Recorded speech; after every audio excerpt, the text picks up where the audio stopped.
Hello, everybody. Welcome back to another Monday stream for the original classic Lost in Space series. I'm so excited. We are on our second episode. We are still in the first season. We did our premiere episode last week, The Reluctant Stowaway. And tonight we're covering episode two, which is called The Derelict.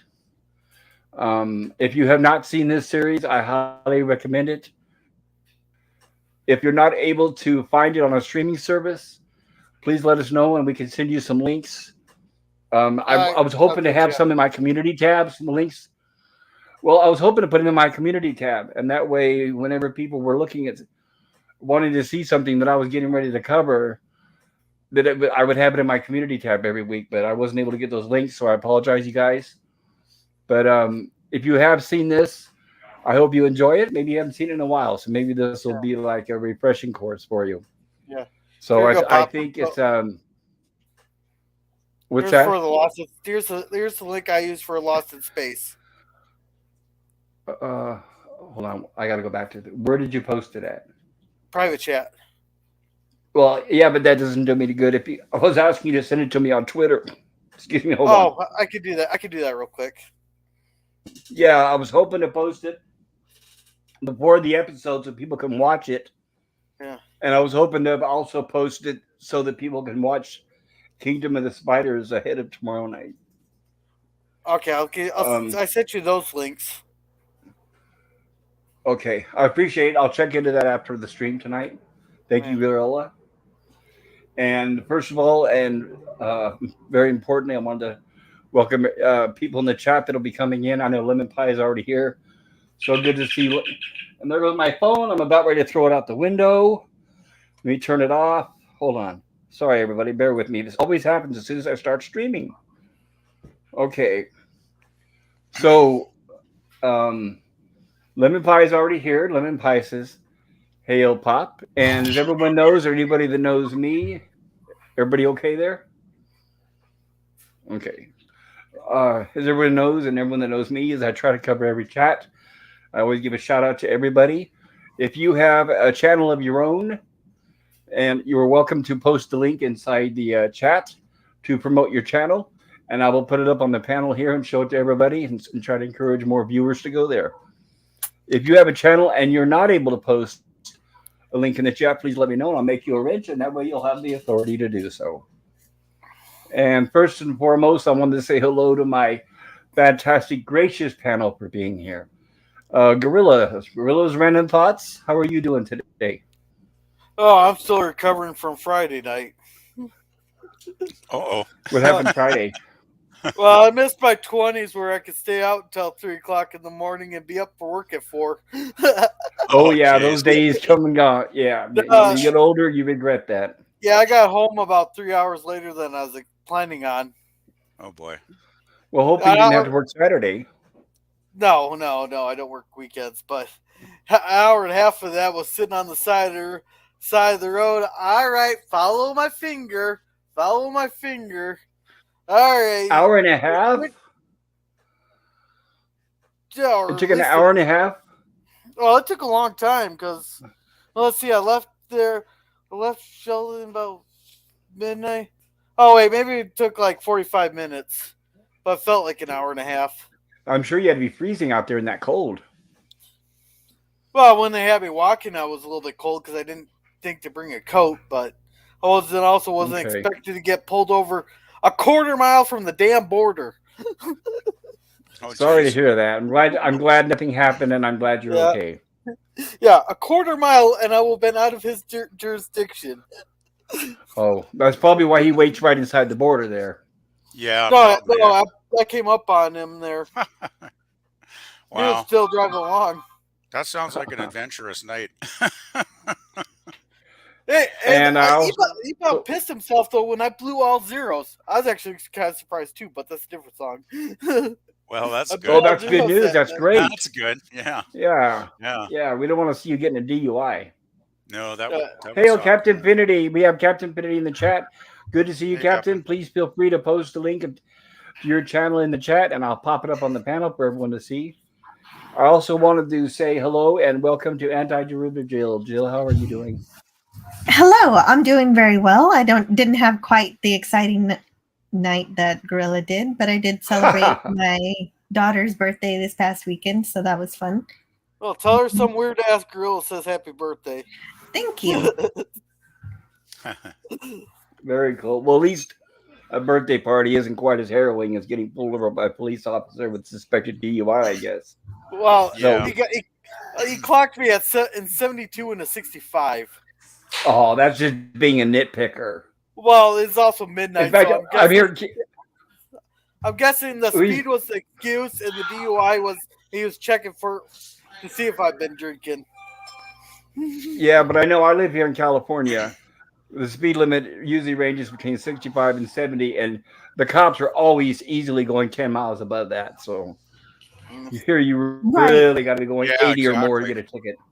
It seems to be common courtesy to be plus or minus 5 miles over the speed limit or under, and I even have cops sometimes when I'm going exactly the speed limit. They'll tailgate me because they want me to go fast.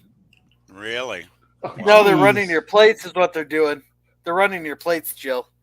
Oh, Is what they're fun. doing. Well, these days it shouldn't take that long. Once they call it in with everything computerized and in a database, they can find out pretty quick what's going on. Yeah, that seems kind of weird. Hmm. PvP, how are you doing there, sir? Oh, can't complain. Can't complain. Almost had a YouTube disaster, which I mentioned earlier before the stream started. But luckily, I figured it out and got everything fixed in time. So, yeah. So I guess I'm actually in a pretty good mood because I'm glad to be here. Well, we need to hurry up and get your first stream up and going, and that way we'll get you a little more practice and you'll feel a little more confident. Yeah, one of these days I got to get around to that for sure. Yep. Yep, definitely. Because I once I've done a few of them, I'm probably it'll probably be easy. Once I get everything memorized. I'm just that kind Well, of person. I have to learn by doing. Like, well, that's how I most of mean, us are, right? That's totally yeah, understandable. yeah. But yeah, Right. so But it was a repetition good day. is what helps. Yes. Yes, definitely. Yep, exactly. Okay, and here, let me pull up this here. Jill graciously did the slides for tonight, Hey, cool. and we are covering. Oh, let me cover this really quick. Pleasant Valley Picker says hello to Captain. Cheers. And Captain says, all I need is to confirm that according to Ridley Scott, Deckard is a replicant. That's his take, anyways. He absolutely did not intend for it to be vague. Okay, back to the show. All right, let's see here. Let me star that so I don't lose my place in the chat. And I wanted to mention here really quick that this is the second episode of the first season of Lost in Space, entitled The Derelict. It aired on September 22nd, 1965. And it was changed around a little bit, the editing of the beginning, because CBS thought that the original title was too long. The original opening was too long. So this is originally was the only episode where you didn't get the teaser before the title. But then supposedly for the Blu-ray version, that's been restored.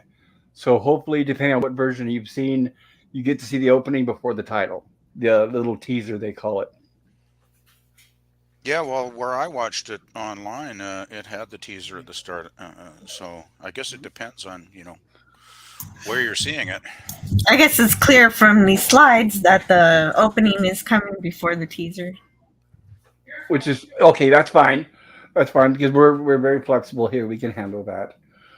And also, a little bit of information is that essentially these first 5 episodes are kind of like a 5-part serial. And this is the only chapter in the opening 5-part serial that does not include footage from the original pilot, which was called Lost in Space, No Place to Hide, which we will cover later on in the season, probably closer to the end, or at least after we're done with the 5-part series. Um, and I was, excuse me, the correction last week. I did a little homework, which I should have done ahead of time. So stupid me. The cost of the robot to build back then was 32,000 in 1965. Now, which is valued at about 350,000, 32,000 now. So it would have been. I'm sorry, 32,000 in 1965 was the cost to build the robot. and the value now would be 305,615.24. So that's, and even then, considering the budget for an episode, Lost in Space was 200,000. That was a pretty good chunk of the budget. So it's a good thing they invested a lot of that towards the beginning of this series. And then there's the cost of however much you pay the actor and the voiceover actor. Yes, exactly. And well, with and it easy for them too, which helped, is the narrator and the voiceover and the robot are all the same person, Dick Tufeld. So that kind of helped.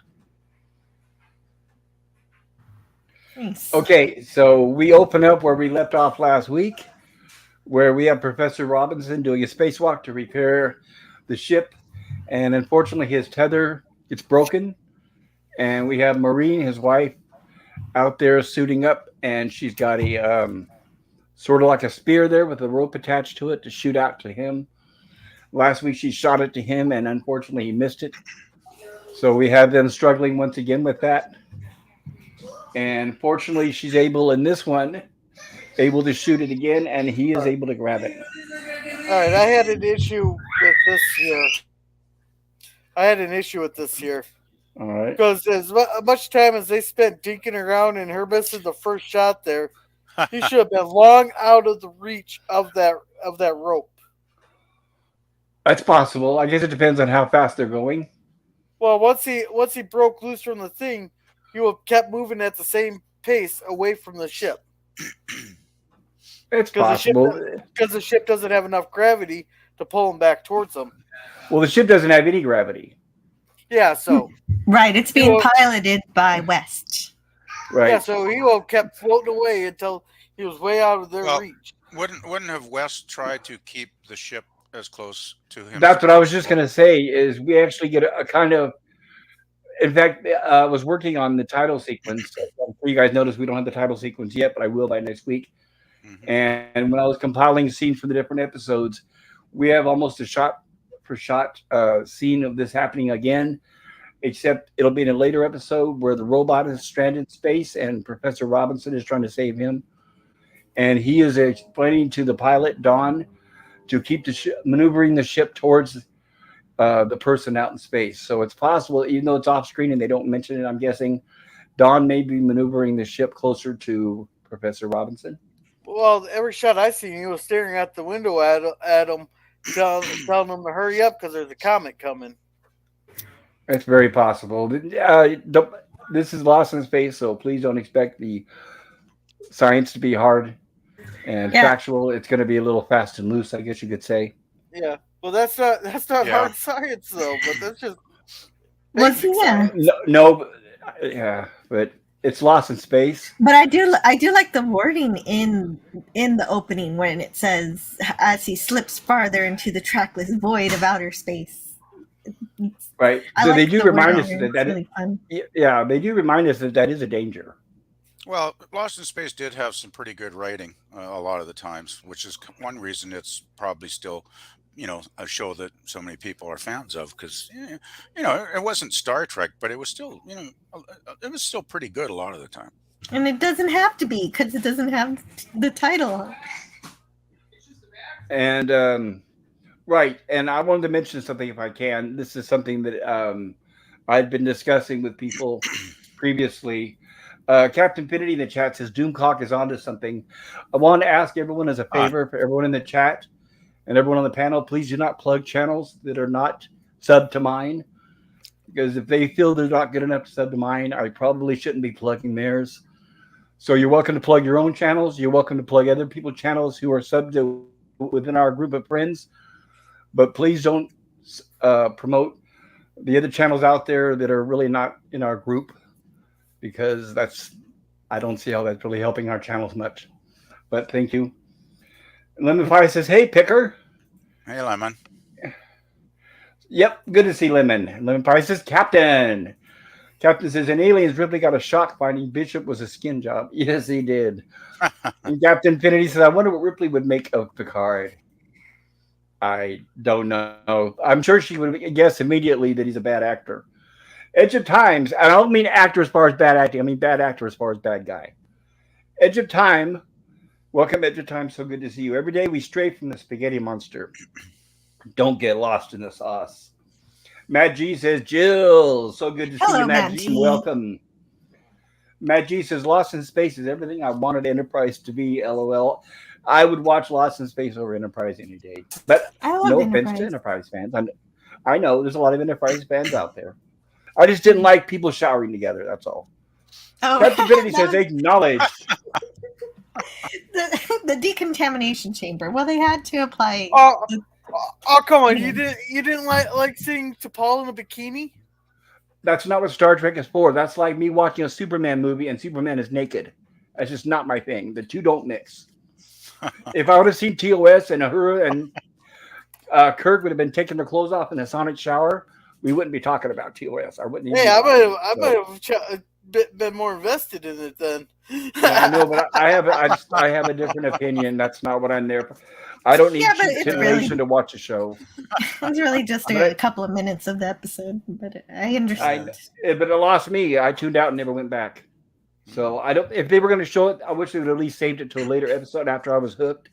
The fact that it was in the first episode, it just like I said, I tuned out and never went back. Captain Finity says, actually, in the first Alien, Ripley got quite the shock with Ash being a skin job. Yes, I suppose so. Mad G says, LOL. So, okay, so we have Professor Robinson out in the space, drifting off, and we have his wonderful wife, Maureen, who shoots a second rope out to him, and he's able to catch it. This episode was written. Oh, go ahead. Sorry. Yeah, go ahead, PvP. Oh, I just had a quick thought about I'm just going to say this episode is written by Peter. No, go ahead. Go for it. I just wanted to say. Well, if you're going to talk about that scene, go ahead and talk about it now before I move on to something else. Yeah, I was going to talk about the opening scene with the rescue.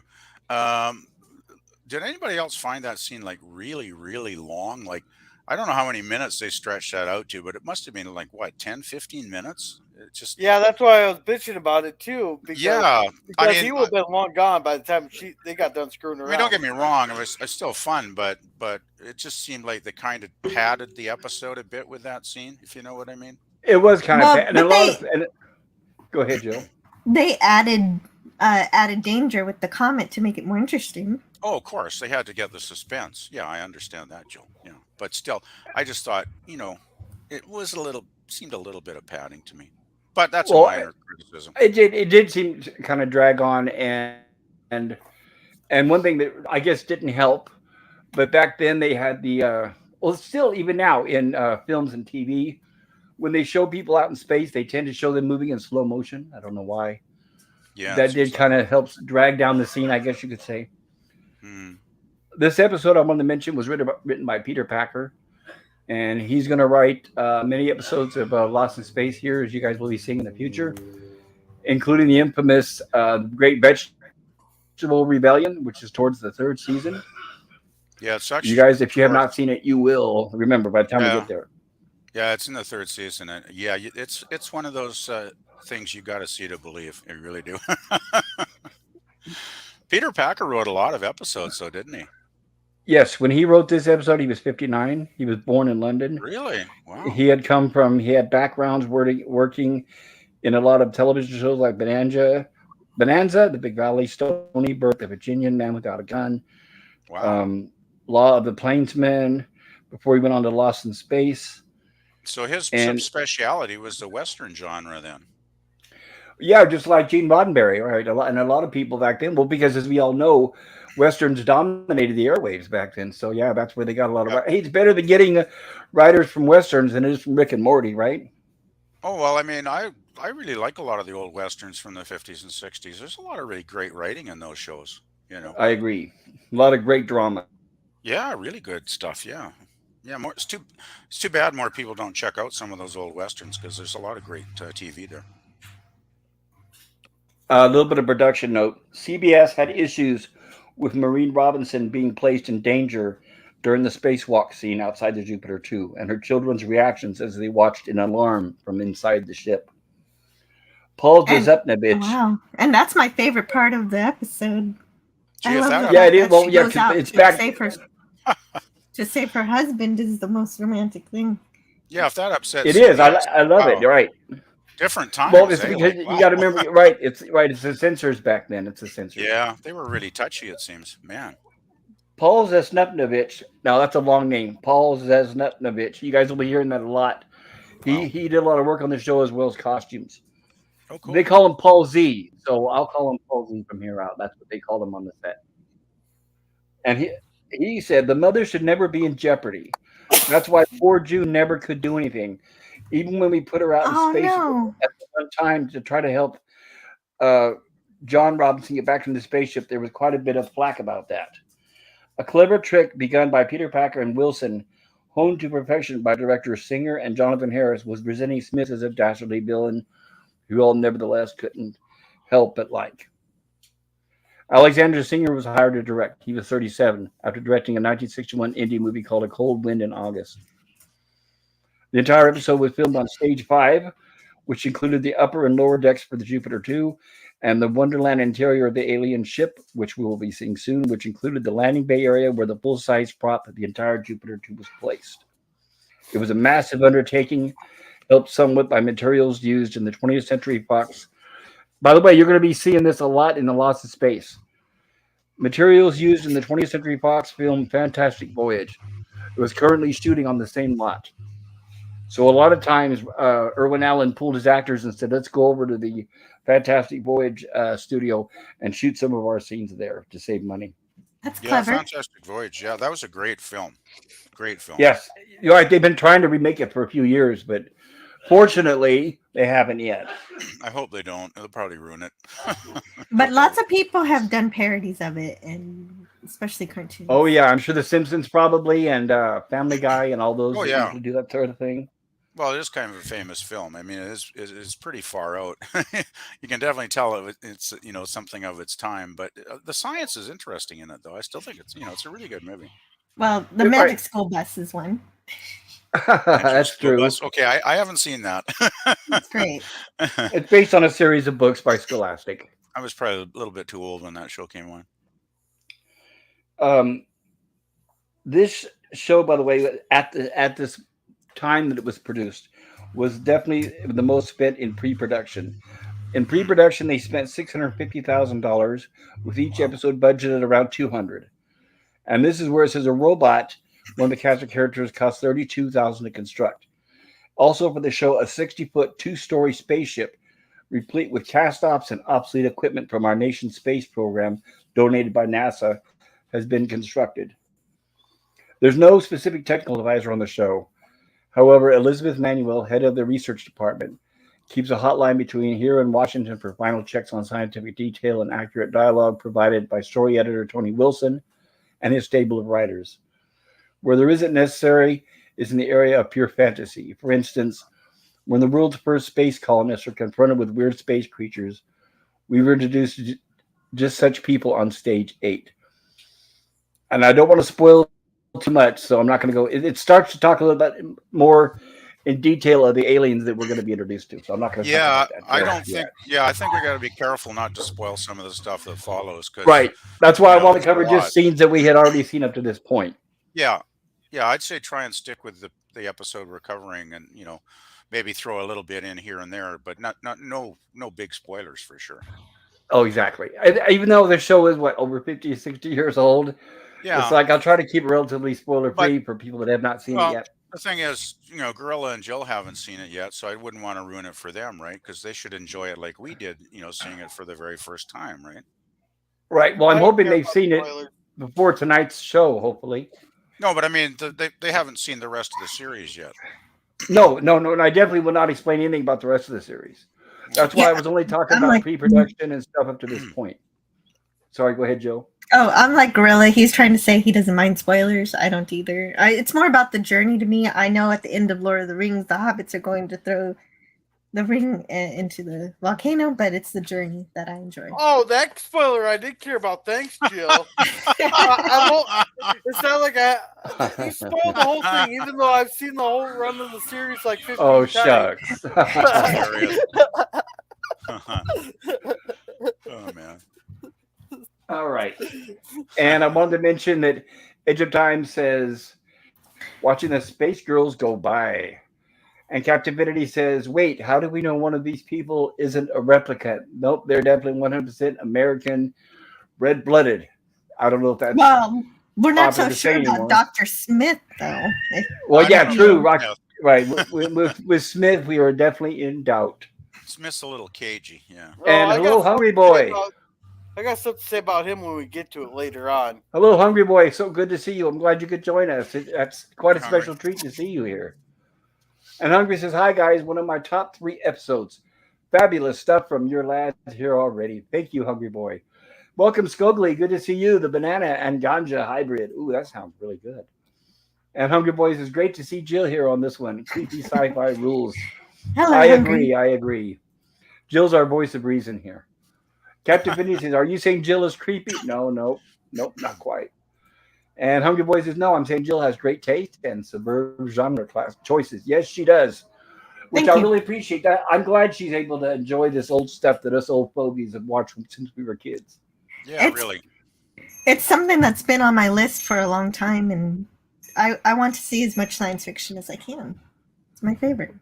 Very cool. I hope you're not disappointed. I think you'll enjoy yourself on this little journey. I do like this episode. And Captain Infinity says, oh, and Hungry Boy says, the white blood cells eating Donald Pleasance was the best bit in Fantastic Voyage, LOL. Have any of you guys seen Fantastic Voyage, the movie we're Oh, talking about? I saw it at the drive-in when it first came out Sounds How about with you? my familiar. parents. How about you, Jill and Gorilla?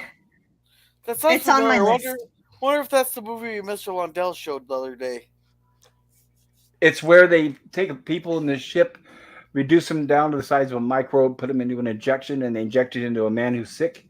And the whole Yes. journey is a little spaceship going through the person's body. Oh no, Yeah, well, he's I've seen the hundreds of parodies of it, but not the actual. Yes.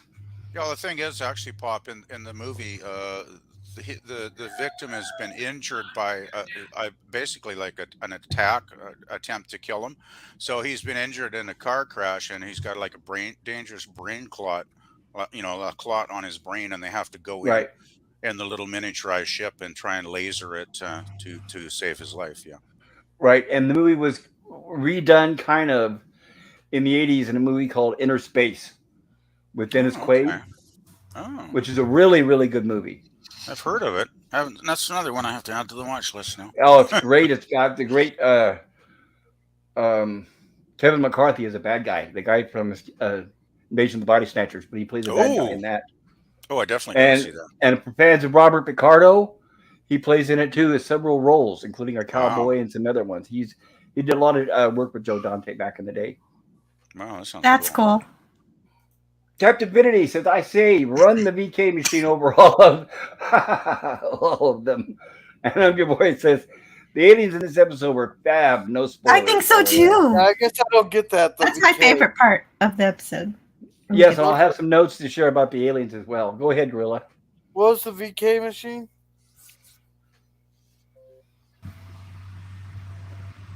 Captain Divinity, would you like to elaborate? Captain Divinity says, what? Jill, they threw the ring into the what now? Oh, Captain sorry Divinity about says, that. Return of the King, removed from cart.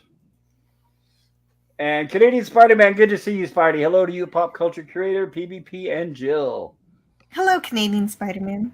Hi, Yeah, Canadian Spidey, I was watching some of your videos from Mexico. I haven't seen them all, but I'm going to catch up on those tonight, I promise. And I will leave comments in the chat. He just released one about his visit to the pyramids. I need to watch that. Wow. I really love it. Cool. Wow. Yeah, it looks fantastic. I'm jealous. I've never been to an actual pyramid, so that's that really great. Cool. Yeah, me too. And Spidey says, good day to you, Captain. Sorry, what's that, Gorilla? You could drive to one. Once again, into Mexico, everything's real cheap for American dollars. Yeah, but it's a little dangerous there for Americans, so I'll probably stay here. That's kind of what's been holding me off. I don't have the money to bribe the authorities when I get there if I get pulled over. And Spidey says, good day to you, Captain Finity and Hungry Boy, to never suffer a reboot. And Hungry Boy says, hold on, dear Spidey, a Canadian Spider-Man. And Captain Finity says, Spidey. And Hungry Boy says, I can't wait for production notes on the aliens. And Captain Vinity says the vote comp gorilla over 100 questions cross referenced. Oh, that's where they test the replicants to see if they're human or not.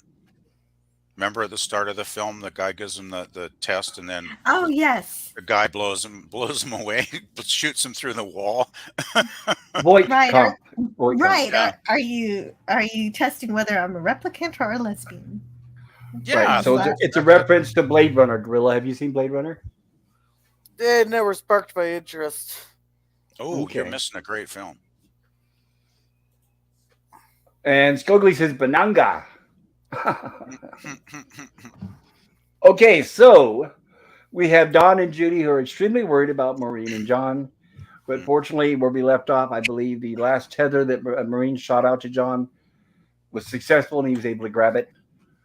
So now they're based. Now, this, I got to admit, is a little drawn out because you think that they would be trying to get into the ship as soon as possible instead of staring at each other. But I guess they're really, really happy to be reunited. Well, true Well, love. no, True no, love. that's not it. They have to do something important, or they have to fix something on the top of the ship Scanner. first. Oh yeah, The you had to scanner. fix the Right, thing the in scanner. there. Yeah. Right, but it's like it's kind of harkens back to what PvP said. I would have been a little more hastened, but I can understand that she was really, really worried about him. So it shows the strength of their. Ooh, somebody's having a good time. But it Yes, shows sorry the about strength of that. their love. Oh It no, it's does, fine, Jill. but also they're worried about the comet that's coming to singe the ship and destroy everybody within Right, 4 and it's minutes. about and it's about ready to incinerate John and Maureen if they don't get in that ship as soon as possible. Well, they Yeah. could have gone in the ship, moved out of its way, and then gone back out and fix it. Well, John That's did what I explain thought. that. John did explain that. He said, "Well, we're already out here. I want to do this while we're out here." And plus, John, well, one thing he didn't say is we want to add more drama, right? You got to have that drama. Well, yeah. Got to have I that mean, counting timeline there. it's TV, right? So And Spidey says Mexico is not dangerous. That's like saying if there was a riot in New York, then Florida is dangerous too. The north parts of Mexico have trouble. The majority of the country is safer than Canada. Well, I'll take your word for well, that, Spidey. I don't know if I'd agree with that. Lived in Canada all my life, and I've never had a single problem. So And seems no pretty offense peaceful to here. Mexico, but Pretty and no peaceful offense here to from what I Mexico. see. But yeah, I Captain hear Finity most of says there. Mexico is quite nice. Captain Finity says their questions, Gorilla. They are designed to provoke an emotional response. There you go. And Spidey says, "Thanks for mentioning my videos at Pop Culture PvP." And Jill, it's so beautiful here. I know. Next time, maybe we can join you. Yeah, we're all Scogly jealous. says it's like Homer's Tomako, except with bananas and weed. Oh my. Yeah, well, Canadian Spider-Man did have a live stream on the beach, but I missed it. Oh damn! I didn't even know about that. Yeah, I have to ask Canadian Spider-Man. That reminds me, I watched your beach video, and you had like chocolate cupcakes and stuff. How did those not melt? Was it like relatively cool there? I was wondering about that because it looked nice on the beach, and those looked delicious. But I figured they would probably melt. Hmm. But okay, so now we have down the lower level, the Jupiter 2, we have a robot. I mean, we have Dr. Smith still tinkering with the robot. And being that we know this is Dr. Smith, we probably shouldn't trust him. And of course, he acts very sneaky and snaky. And he's talking to the robot. He says, "And you do need a friend, just as much as I do." Right, he's reprogramming it to respond only to his commands, or attempting to. Right, Yeah, attempting to- exactly. to his voice. Yeah. Yeah, that's just a little creepy. I mean, not as creepy as put the lotion on the skin, but it's still a little bit creepy. It is, but they deal with that later. They will deal with that later. But it's something that I can see an antagonist doing. Well, Smith is kind of a little bit creepy. He thinks it gives him an edge. That's exactly it. The thing is, right? He thinks it gives him an edge, and his whole deal is he wants to try to figure out how to get them and convince them to go back to Earth because he Well, doesn't that's want to it. be there. That's his whole thing. He wants to return to Earth, and he'll do anything to make that happen if he can, right? So he figures every little edge, every little advantage might help him, get what he really wants. Exactly. And here we have John on top of the Jupiter 2. We're working on the scanner. And there we are. Time to pose and look at the scanner before we go I inside. know. I really Oh, think it's a good shot. that's a great Oh, shot. it is. It's a good I was shot. just going to Well, comment on that. it That is. They're on the outside looks looking at that cool. comet. Yeah. You know, I got to say, I really love the background. I mean, it looks to my eyes so damn realistic. It looks really Well, they good for use its actual day. photographs. Yeah, they use actual Yeah, but the photographs way this they time. blended it all together, it's like, man, I feel like we're really out there in space somewhere. It's great blue screen work. Yeah. And I do have to admit, if I was out there, I would have to take a look at that too, because I mean, think about a human being that's never been out in space to see a comet from that angle. That would be So, pretty wild, yeah. Mm-hmm. Becky, And is it a they, comet? I'm trying to remember. It is a comet, right? I think Yeah. so. yes. So that should mean that they're inside of a solar system. So they should be relatively close to a planet that they're. Well, they're in an uncharted area. And the space suits must have some kind of heat resistance because they don't seem affected when the ship is starting to become affected by the comet. Right. Well, they do here. Remember the point where they're almost passed out on the step? Yes, No, that's true. which I would have an issue with that because the ship should be able to handle all kinds of heat, especially with solar radiation and all that. Because like the International Space Station on the side that's facing the sun, it gets up to 400 some degrees, but on the side that's not facing the sun, it gets down to negative 293 degrees or something like that. Right, but it's also not used to being this close to a comet, so I'm sure it's probably a lot higher than that where they're at. Because the ship is obviously designed for the heat and cold because it's designed for space. But the fact that the comet is getting that close, it shows that they're not exactly the Enterprise. Like they would never be able to slingshot around the sun and manage. And Hungry Boy says the Jupiter looks better in black and white. I love the design of that ship. Yeah. And Captain Yeah. Infinity says Gorilla is right though. Blade Runner is a bit boring and slow. Blade Crawler more like. Really? And Spidey says Scogli to Scogli Yoten. Good to have you in here in the chat. I agree. It is great to have Scogli. And that's one thing I'm jealous. Scogli, you can do great music. I've been watching the intros you've been making. I know nothing about music, so I have to go and look for stock music and things like that. So yeah, great work, Scogli. Agreed. And Spidey says, pop culture creator, I kept the chocolate next to the frozen water bottle. There it is. It would be so good to have all of you come down to Mexico next winter. PV and I could road trip down, right? Right. As long as we can bypass the Bay Area, I'll be there, right? In fact, Yeah, what I I'll think probably do is fly directly down to LA and then or in San Diego and meet you there. I might have to. Oh, I might have to run that by my boss, taking the entire winter off. Yeah, that might be a little hard for your boss to Yeah, that might be a swallow. little I'd have to awkward. find I don't know. I'd have to find a way to save the money and find a babysitter. Yeah, that too. Like, man, that'd take a few bucks. Yeah, I'd have to be saving a lot. Wow. That would be an expensive babysitter, yeah. Well, the problem's more like finding the money to get down there. Like once I'm in Mexico, it'd be real fucking cheap, but getting down there is a whole different song. Yeah, That the is cost true. of gas. Well, the cost of gas. My mind boggles at what a road trip from here would cost. Because, man, they jacked the price up by a nickel again today. Darn gas companies. Yeah, but That's you guys per have to buy it liter. by the liter. Yeah, it's $1. What is it? $1.64 a liter or something right now. So you times that by 4 for one of your gallons. Yeah, I was gonna say, what's that in What's that in freedom units? Times it by 4 because it's 4 liters. Well, to in a gallon. California, we're paying almost 6 now, so it's close. Man, gas is too expensive. Anyway, Well, it's politics. It's politics, right? Yeah. It's who's in charge is why. that's why it's so great we got shows like this to take our minds off it, right? That's right. When gasoline was probably a dime or probably I'm sure under 25 cents a gallon at the time. Captain Yeah. Divinity says, "Wait a minute, that silver dude on the right. I'm not entirely sure he's human. That's the one the burrito Gorilla called the burrito people." And Hungry Boy says the suits would also need protection from cosmic rays. Meanwhile, the Jupiter 2 looks best in black and white.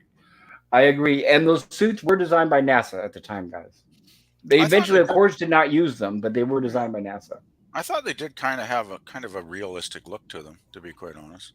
Well, they did. And like I said, they're designed similar to those survival blankets where they'll reflect your body heat. But of course, naturally, they're not going to protect you from a lot of heat. You'll just end up basically like it's like a baked potato, right? I was just thinking that. Well, Oh hello, man. Orla Greg. Glad you could join us. Orla Greg says, danger, danger. Hey, And Ronald Orla Greg. Greg says, 60s tech was awesome. Yes, it was. This Yeah, is it was. 60s tech through the eye of 1997. And Hungry Boy says, hi, Escogli. Your tunes rest in peace. Canadian Spider-Man says he might be a replicant, Captain. And Scogli says there are lots of examples of original music on my channel. You are more than welcome to extract any of the audio from them and use them for whatever you want. Well, I would talk to you about it and only do it with your permission and only if I can give you credit on my channel for doing so. That's very Go. generous, Coakley. It is. That's very kind. He's such a nice guy. Yeah, that is very generous for sure. Scogli said that goes for anybody. Just credit me or ask, and I would be overjoyed to extract it and send you over the MP3 myself. Well, thank you. I need to get over there and Oh, start listening. that's awesome. Wow. Yeah, it's got to be, I'm sure, miles above all this public domain stuff. And Captain Finity says, the big silver dude, Spidey? I'm starting to think so. And Spidey says, those spacesuits look actually expensive as props. Well done. They were at the time. And they were, unfortunately, very stiff for the actors, and they were very hot to wear. The big silver dude for sure, Captain, says Spidey. And hello, Mad Scientist. So good you could see us. So good you could be here. I'm glad you could join us. Mad Scientist says, hi, all. Gorilla greetings to the Snow Woman. Better hurry up on engagement. Summer is Oh coming. shit! Oh shit! I forgot about that. Yeah. I'll have to Well, she's remember not that. going to appreciate that. I don't know the backstory of this, but it sounds entertaining. Yeah, Gorilla's been promising us a sexy Snow Woman with carrots, and I'm still waiting. Well, Oh, I I keep remember now. forgetting. I remember now. Yeah, everything's going to be melting soon.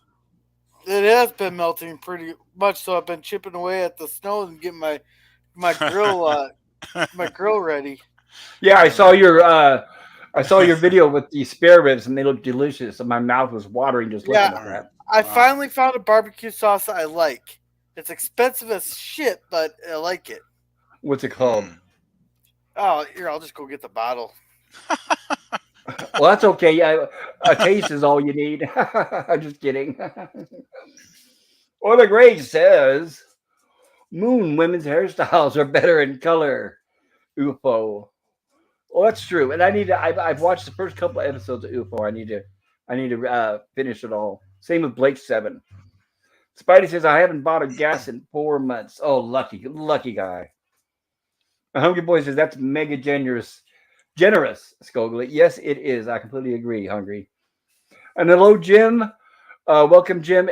Oh, here we go. Hold on just a second. Let me show this for since Gorilla. Hello, Jim. Cuisinart. I didn't know they made barbecue sauce. Really? Barrel whiskey.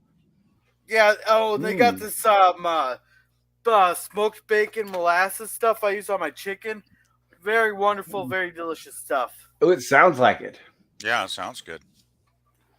Thank you for sharing that with us, Gorilla. Yeah. And I was going to say, yeah, Jim's Landscape LLC #1, Commodore Productions. Everybody, um, let me make sure that I made Jim.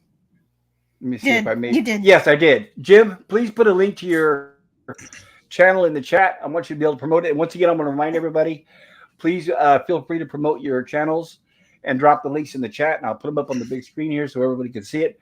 Jim has some fantastic videos he's putting together. And Jim, aside from this show here, later on I want to talk to you, Jim, about what you use for your 3D rendering and modeling. I used to do a lot of that when I was teaching, but the software now is outdated. I use stuff like Lightwave and Bryce and Maya, which I don't even know if people still use that anymore. So yeah, I'd like to talk to you sometime, Jim, about that. Love your videos. Please, everybody, check Jim's videos out, and I will be showing the link up here on the panel shortly. And Spidey says to Jim, Commodore Productions, hello, and good to see you. Yes, it is good to see Jim. Well, Greg says burger was also 25 cents. Yeah, you could actually eat burger, fries, and a soda for under 50 cents. Sean Carter says, hey, Poppin' Panel. Hey, Sean. Captain Infinity, and by the way, everybody, Sean Carter is another one with a fantastic channel. He's doing some great model builds.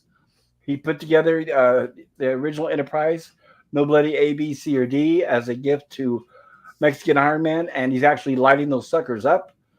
And he's got other videos too, and he'll be putting more out. So Sean, also, if you're rich, please put a link to your channel in the chat. Captain Infinity says, Jim. And Canadian Spider-Man says, Ola Greg, hello to you again. And Spidey says, Sean Carter, hey, buddy, good to have you here. Yes, it is. Hello, Phantom Boomer. Glad you could join us. Phantom Boomer says, hail. Hey, Sean. And Sean Carter says, hey, Canadian Spider-Man. Hey, Sean. And Hey, Jim just put a link to his channel. Everybody, please check that out and sub to Jim's channel. He's got a new fan film video, and I watched that, Jim. It looks fantastic. It looks really good. And Ole Greg says, hail, C Spidey. And Sean Carter says, hey, Hungry and Captain Infinity. And Jim says, hi, Captain. And Hungry Boy says, no, Scogly rip, as in they rip with quality. They own it. Oh, okay, gotcha. Thank you for correcting me, Hungry Boy. Yeah. Rest in peace has a whole different meaning. Yes, it does. And I don't want to mistake on that because the music is really, really cool. Yeah, and Scogly Hungry was Boy jamming says, the other day. Yeah, I was listening to that, and he's got some really nice equipment too. Oh man, yeah. How many guitars does he have too? Like, wow, the nice collection there. But he's got like all these guitars and mixers and synthesizers. Oh, yeah. It's incredible. Yeah, it was pretty cool. And Hungry Boy says, "Hola, Sean Carter." And Sean Carter says, "Hope the stream is still going when I get off work." Well, Sean, we'll do our best. We're gonna. I know we haven't been moving at a very fast pace tonight, but I'm gonna try to. We're only like 15 minutes into the episode, so Sean, so good chance. We're more like 5 minutes in. Yeah, maybe 5 because we haven't even gotten to the open credits yet. Oh yeah. Well, yeah, that's another thing, man. It took forever to get the opening credits in this one. Phantom Boomer says, "Hello, Master of Lizard Porn, Canadian Spider-Man." And Captain Vinny says, "Sean Carter, greetings." And Jim says, "Hi, Spider-Man." Captain Vinny says, "Sexy snow woman, where are you planning on sticking those carrots?" Oh boy. And Jim says, "Hi, Pop." Chill, Scotty. And Phantom Boomer says, "Hello, Captain Infinity." Everyone's saying hello. Phantom Boomer, Canadian Spider-Man says, "Phantom Boomer, good to see you again, eh?" And there's a link to PvP's channel, everybody. Please check it out. There's Pleasant Valley Picker. He's here on the panel. And he's going to be streaming soon, God willing. I'm going to be helping him. Phantom Boomer says, "Hello, Pop Culture Curator." Hello, Phantom Boomer, and welcome. So good to see you. You guys make this extra so special by being here. And Catch Affinity says, "Phantom Boomer, greetings." And Scogly says, 13 or so. And Sean says, "Thank you for the opportunity to plug." It is my pleasure deeply, Sean. And there it is. There's Sean Carter's link, everybody. Please check out his channel and sub to it. Like I said, he's got some fantastic work, and he's very talented. That model work he's doing is great. And Sean, don't forget to keep us updated on the unboxing videos of Mexican Iron Man. I want to see when he opens up that good old Constitution class. And Jim says, "Hi, PvP." Okay, so here we are. All right, so Maureen and John are outside. They fixed the scanner, and unfortunately, the comet's getting closer, and the heat has pretty much knocked them out, and they passed out there on the step. So Don was concerned. So the problem is they were trying to open the door, but the heat from the comet has caused the metal to swell, so the door is not opening. They tried their best to bang on it and pry it open, but they're not having any luck. Yeah. So Don's going to go out Don's going to go and try to help them open up that door. Yeah. So that's where we are now. Here, I got a question. Where's the emergency release hatch on it? Even trunks today in cars have an emergency release hatch in case you get stuck in them. Well, I know the door is not designed to pop out or in. It's got a slide left and right. So if there was an emergency release, it would probably have to be, I'm guessing, like a handle that you turn, like a gear, possibly. I mean, yes, they could have had one, but I'm guessing if it's got to override the motors, it's probably going to have to be something they have to crank by hand. And it would have been nice if they would have added that. But then that wouldn't allow Will Robinson to be the hero for this scene. Yeah. I had a whole issue with this, especially there's no way in hell that the fire extinguisher, even if the door the metal did expand in the door to open it, there's no way that the fire extinguisher will cool down the door. Right, but hold on, we haven't gotten to that scene yet. Okay, and Jim says, "Hey, PvP, you and I are one. Sub to you." Very, very cool. Oh, thank So you, here man. we are where they're suffering with the heat, and Don is out there on the inside of the hatch. He's trying to struggle with it from the inside. So they're both working on it, but unfortunately, the heat is too overwhelming for John and Marine, and that's why it'll eventually here we'll see where they pass out on the step. So Yeah. obviously, the heat has made the metal in the ship to expand, and that's why the door can't open. Right, Yes, right. and since they can't open that door, the John and Marine are pleading for the others to leave the path of the dangerous comet to sacrifice Yeah, themselves to save the crew and family. that's right. Of That's course, right. And the family are hesitant, but they said that they're get these kids out of here. It's important to save that family, which is very brave of them. I thought. Absolutely. Yeah, that's one thing I really like about Lost in Space. Was the family unit thing. Back then, it's like, it's like this was such a close knit family. They all care about each other's well being, and it's just so good to see a show like this where the so-called nuclear family back in those days, right, was something still, you know still a solid ideal, right? Well, yeah. Now it's an endangered species, and it's taboo for television, Yeah. unfortunately. Yeah, it's sad. When I look back to being young in the 60s and 70s, it seems like the world's really gone in the wrong direction to me. Unfortunately, yeah. Well, because it's all about eliminating the population now, reducing. Oh boy. Hmm. So here's where we'll suggest what about the fire Really? extinguishers? Because the fire extinguishers then use CO2, which is very cold. So that's why Will Robinson is suggesting it that maybe if they shoot the door from the inside, that perhaps they can get it to open. So there's a large fire extinguisher down in the lower level, and they tell Dr. Smith to go down there and get it. And of course, Dr. Smith has taken all day to do it. Hey, And credits.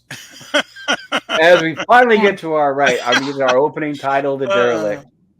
And we're back to Alpha Control, where they're pretty much surmising the situation, saying that Oh, the Jupiter 2. Go there ahead. you go. That story by Winselberg again.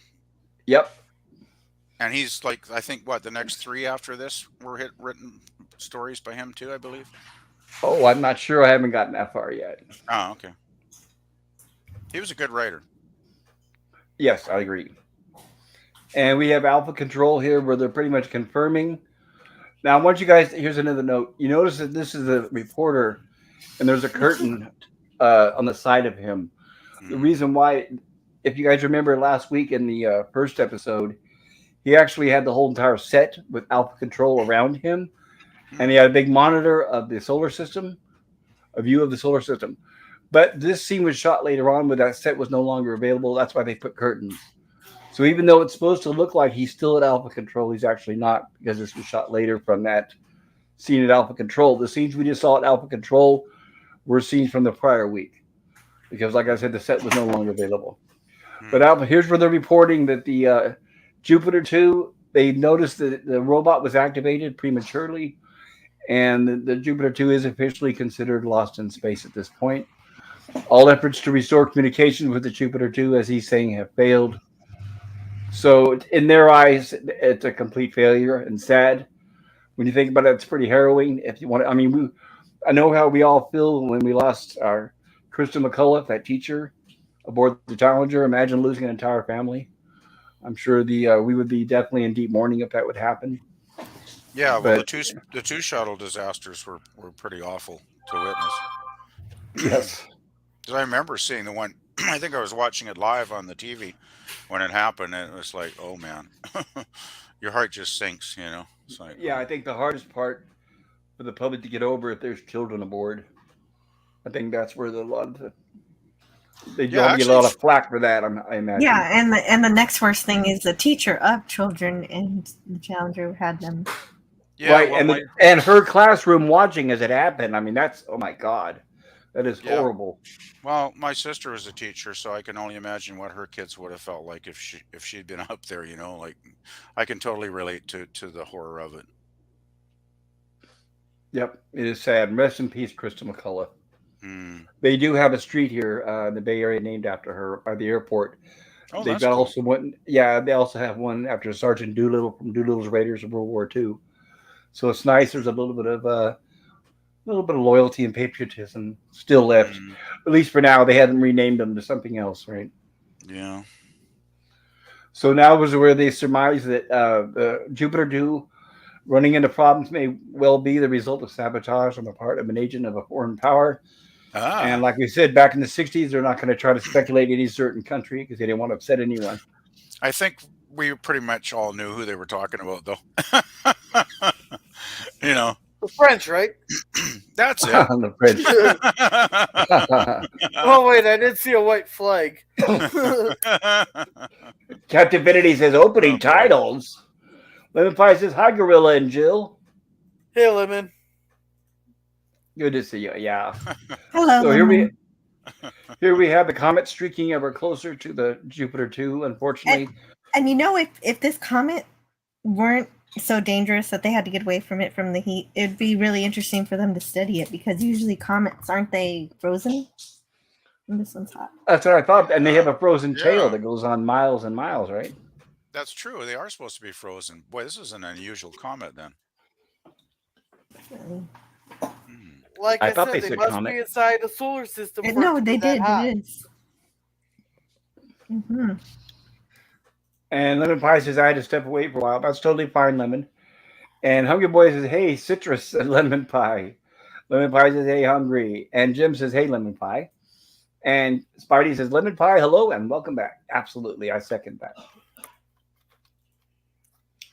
Okay, so here we have Dr. Smith was sent down to the lower level to retrieve the large fire extinguisher, which is kept down there apparently. And he's delayed. He still hasn't gotten back. And Don is still inside the ship trying to work on that inner door. There they are. There's the Robinsons passed out. Judy runs down there to hurry up Dr. Smith. So now we have Dr. Smith and Judy coming up the elevator with the fire extinguisher. I always really liked that elevator. I thought that was very cool.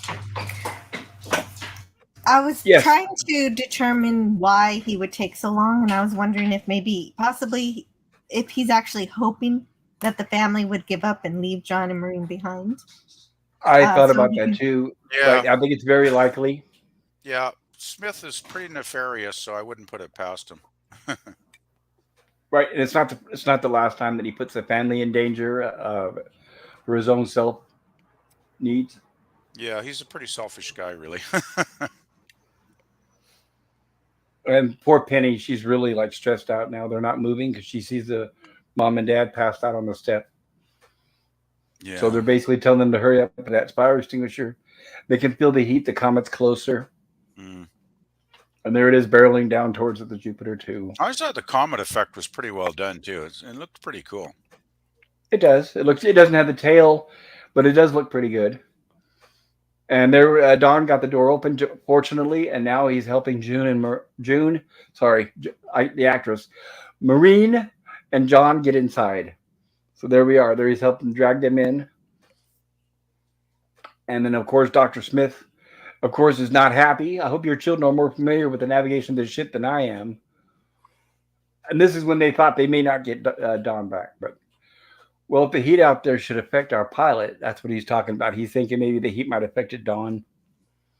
But fortunately, we don't have to worry about it. And that's not something you tell the kids. They're already worrying about it as it is. Dr. Smith isn't being very appropriate, I guess you could say, with what he's saying around the family. And there they are. Don got them inside, thank goodness. Now he's going to close the door.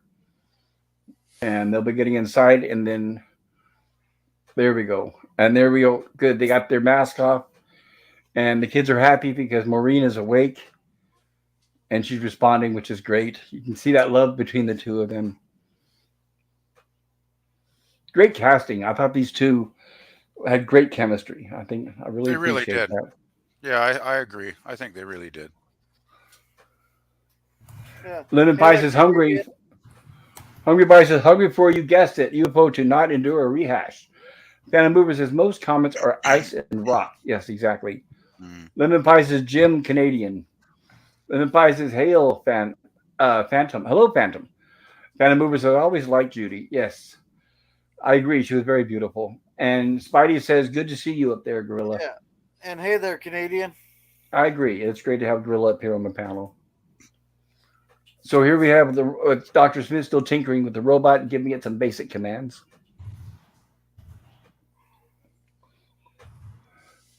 And of course, the robot's still not understanding everything, but he's understanding most of it. That's why he said does not compute. And Dr. Smith is letting him in on his plans that he wants to take over the entire expedition using the robot. Isn't that always the villain's downfall? Is expounding too much, expounding their plans. Right. For us, the Oh, viewers. Yeah, I just want to mention that's the first time we hear the robot with one of his more famous lines, isn't it? Right. We will see do not compute. And by the way, this is not the first time that line was uttered. It was also uttered in the Twilight Zone episode Living Doll with Taki Tina. Really? Oh, gee. Oh, I forgot. But that is the first time, also we get an example of the robot's strength. Oh, yeah. Dr. Smith handled it as a steel container, and the robot is easily able to crush it. Yeah. And this being the first season and the first handful of episodes that they show John here actually keeping a diary, a ship's log of what's going on. I love the ship's log. I hope that this is a recurring thing because I enjoy something like this. So do I. I think it's fantastic, and they unfortunately don't carry it throughout the entire series, which I think is sad. That is sad. The first season is a lot different than the second and the third. You'll see that as the show progresses, that it does change in tone. Yeah, and Livin, I did say hi back to you. Well, apparently, me and Jill are a thing here, according to Livin. What? Look at his comment. Oh my god! That's not true. I'm too much of an asshole for Jill. Okay, where's Jill this and Gorilla comment? I sitting gotta in a see tree. That's no. And Spidey says in 1997, haha. Unlimited said, I said hi to Gorilla too. Oh my. So Professor Robinson, as we said, is basically telling us, the viewer, as he writes in the ship's log of what's going on, basically what's going in his head. Actually, Jill's posted his journal entry if you want to read it out there, Pop. Oh, I didn't even know. Thank Yeah, you, Jill. I always love the logs because they help center us and realize what's most important in the story. It helps us get into his mind, the way his mind works too, right? You know, when and I feel bad. I didn't even notice. I get so busy, I forgot.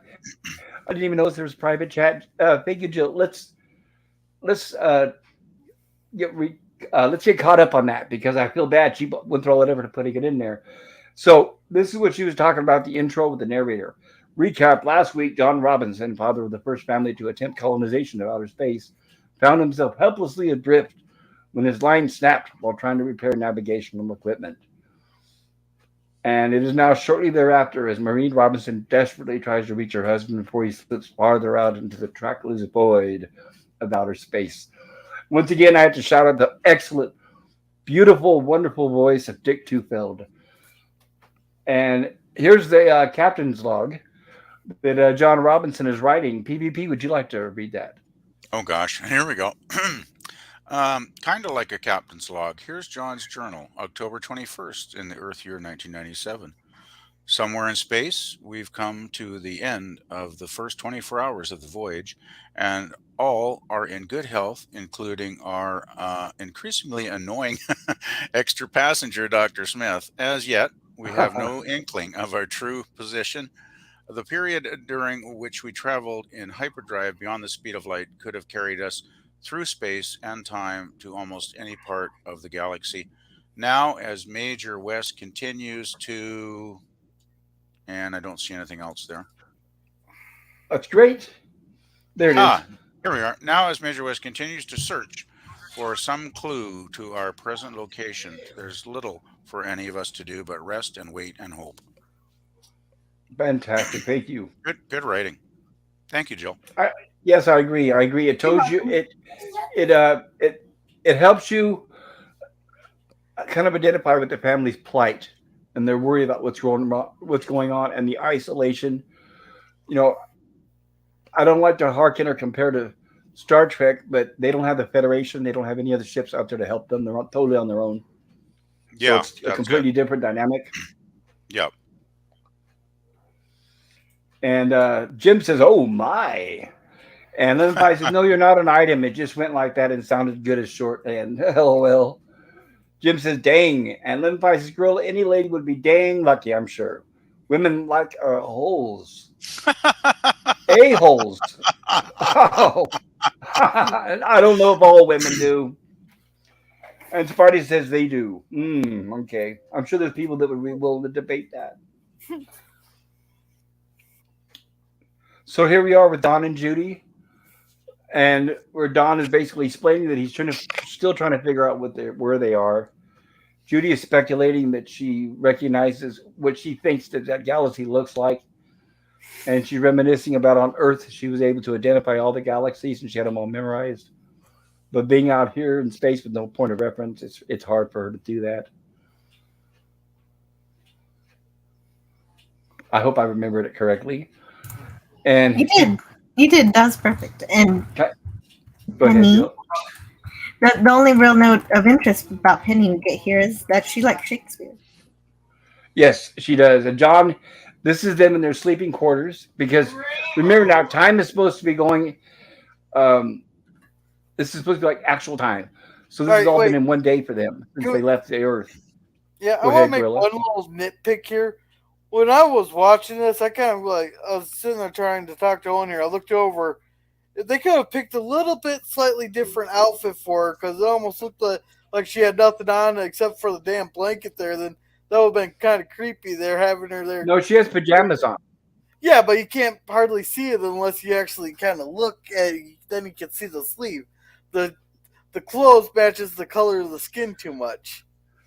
Well, it's because it's in black and white. I guess they could have made the pajamas a little darker for Yeah. contrast. I guess. So this is one of those. If you're not like exactly paying attention, look for it. Almost be like, oh wait, is she even wearing anything? Well, just remember now, somebody in 2023 is going to be looking at this differently than somebody in 1965. Yeah, I don't think our minds went there in 1965. No, yeah, we would never have thought of that in Well, the thing was, 1965. Maybe I'm just corrupted by today's media too. But Yeah, it's try to one of look at those- this. Try to look at this through a different light if you're able to. Don't Yeah, but forget, it's a daughter talking with her father. So it's like that Yeah. kind of changes the dynamic a bit. APVB, have you seen half the shit that's on TV nowadays? Yeah, Yeah, but that's the thing. I Yeah, but don't- Gorilla, I that's the haven't- point. Gorilla, that's the point. This show is not as cynical as the modern day, so please don't compare it. Yeah. I haven't The whole put my point of this TV show on. is it was filmed haven't back put when my things t- weren't cynical like that. I haven't put my TV on in 2 years. I really should Yeah. cancel my cable. No. Yeah, I don't watch TV anymore either. Thank goodness. And There's besides, nothing on it. I don't like everything's reality TV garbage. But always Spidey loved that. says they do. Edge of Reality Time TV says with no reality. totally. Right. Lemon Pie says, well, Gorilla called himself too much on a hole, LOL. And Jim says, which hole is better? I have no idea. A black hole, Jim, says Lemon Pie. Edge of Time says, are you talking awkward flesh? Jim says, ooh, okay. And Spidey says, hey there at Edge of Time. Okay, now we're caught up. This chat has taken a strange turn. Yeah, you guys, please remember this show was in '65, so Yeah. I know you guys are a lot more cynical from today's television and movies, but Yeah. please, if you can, try to restrain this Yeah. to. I know it's not. I know it's not easy, but if we keep adding modern day cynicism to this show, it'll never last. Yeah. No, but my point is they should have done something a little bit different, thought ahead, especially with matching the colors with they knew it was going to be black and white, so made it so it actually stuck out that she was wearing something. Yeah, it would have made right, sense. That's That's why I said, they could have made it a little darker or put some patterns on it or something like some flowers or something. Yeah, that's the point I was trying to make. No, valid point for sure. And let's see, where are we? And it looks like Spidey agrees with us. I haven't had cable in years. The last time I paid for cable had to be early 2000s, maybe the 90s. And Jim says, "Hey, Edge of Time." And Lemon Pie says, "Sorry, it's my fault, Pop." No, Lemon Pie, nothing's your fault. You're fine. No, no, no. You guys are just having fun. I mean, you don't Right. mean nothing. So we have John going around saying goodnight to the kids. Penny's listening to Shakespeare, and Curious Will here is always tinkering with electronics. So it looks like he's tinkering with what could be parts to the robot, and also maybe a remote control. He doesn't really. I don't think he says specifically. Yeah, Will's kind of a prodigy. It seems to me on this show, like he's kind of like the little genius, right? He's always discovering something, and he's like the adventurous one of the siblings. It seems. Right, People but told me I he's can't. gonna be the Wesley. No, but no. What I was going to say is he's definitely not a Wesley, and I don't think he's a Mary Sue either. He's like the opposite of Wesley, really, because he works hard for the things he learns, and so it doesn't come easy to him necessarily. Yeah. Well, and not only that though, but we learn as he learns. He doesn't automatically know everything off the bat. Yeah, that's true. I mean, Will, sometimes he could probably make a mistake if my memory serves as well. Yeah, He does. Still makes mistakes, and he still does things that a kid his age would do. and he is And that's why believable thank as you a for kid doing his this. age. Yes, and thank you for sharing this slide, Jill. That's right. He's trying to help figure out the position of the ship, and that's why he's tinkering with that equipment. And he tells John, well, if Alpha Centauri's velocity is the same as ours, he maybe has and if our bearing deviation is not more than 5 degrees, Don should be picking up a signal about now. So, That's Wow. awfully. Yes, That's I got awfully, that whole line because I really liked it. yeah. That's awfully Thank advanced you. math for a kid his age. Exactly. I was thinking, man, Will's figured it out before dawn. Like, wow, that was kind of funny, actually. That line, that was kind of sweet. well, Don's a pilot, and I think maybe Will maybe had a little more experience in learning star charts, perhaps in school. Maybe. You I'm think a pilot guessing, would want to know his star chart's pretty good, though. you right? know, just saying. But that's why John tells Will, well, if that's the case, why don't you go up there and help Don? Yeah. There So you that's go. why Will goes up there, which gives and that's when John decides to stop by dear Doctor Smith's quarters and see how he's doing. Uh-oh. Here we go. And the look on Doctor Smith's face is it's hilarious when John Robinson opens up the door and he gets caught with this equipment from the robot. See, after this scene here, I would like keep a lot closer eye on him than they previously were. Well, that's exactly. This is where you can tell that the dad, John, is highly suspicious, and I don't think he really believes what Smith's saying. And that's also Yeah. why he takes the equipment away from Dr. Smith. Yes, he's finally questioning his intentions. That doesn't seem like that later on in the episode. It will fluctuate. Because remember, if this was in real life, they probably would have already stuck him out in the vacuum of space. But this isn't right. It's gonna fluctuate on how much they trust him and Well, how much he can get away with. I'll put it the that way. thing is, too, like Smith was sort of the inner antagonist, right, within the family structure that was always creating problems and therefore, adding to the, tension of the episodes. Because, I mean, even though you had the external things like aliens and whatnot that would, be there as the episodes went on, Smith was always like the constant threat. So, That's exactly why the studio demanded that, they wanted that edition of Smith and the yeah. Robot was for that reason.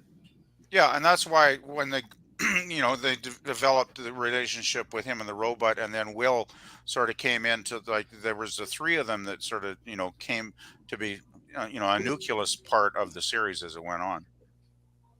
Yes. And let me see, am I caught up? No, I got a few chats. Okay. Edge of Time says, hi, Spidey. And Lemon Pie says, I have cable so I can watch women's volleyball. And Hungry Boy says, Will is Reed Richards. I wish we would get a Reed Richards, but it'll never happen. At least not as long as Disney owns Marvel, but that's another story. And Jim says, volleyball's bouncing. Lemon Pie says, I'm presunk someone has to be. Panel sounds totally sober.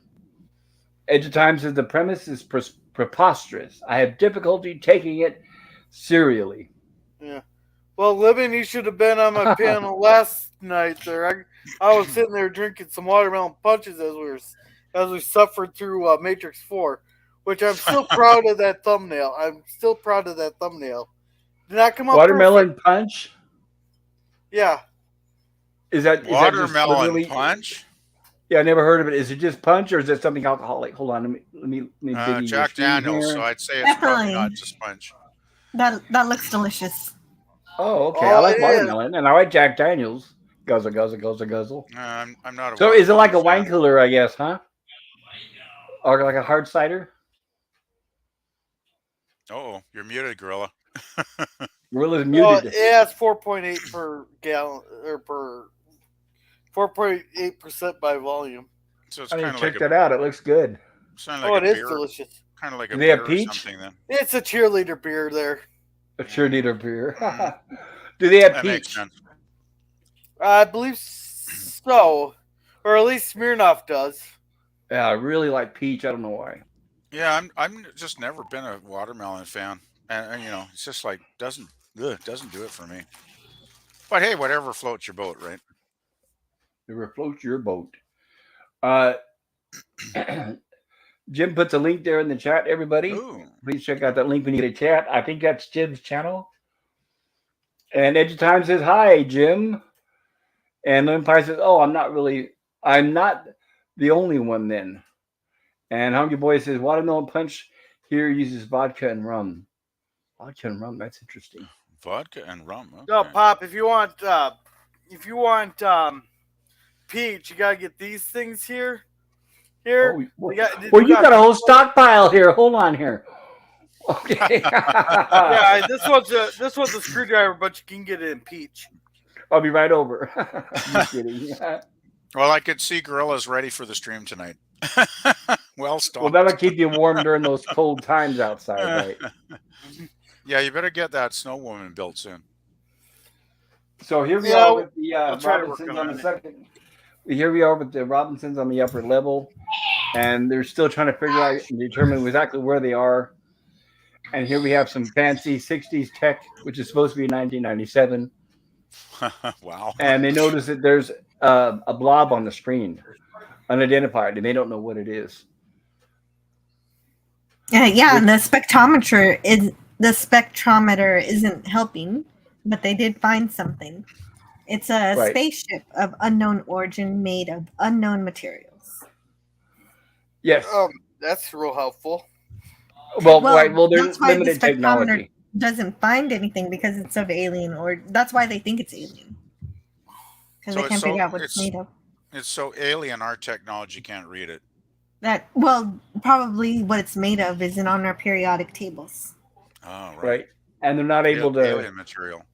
And like they're not able to penetrate to see what's inside, like X-ray. Obviously, the sensors aren't as sophisticated as the Enterprise.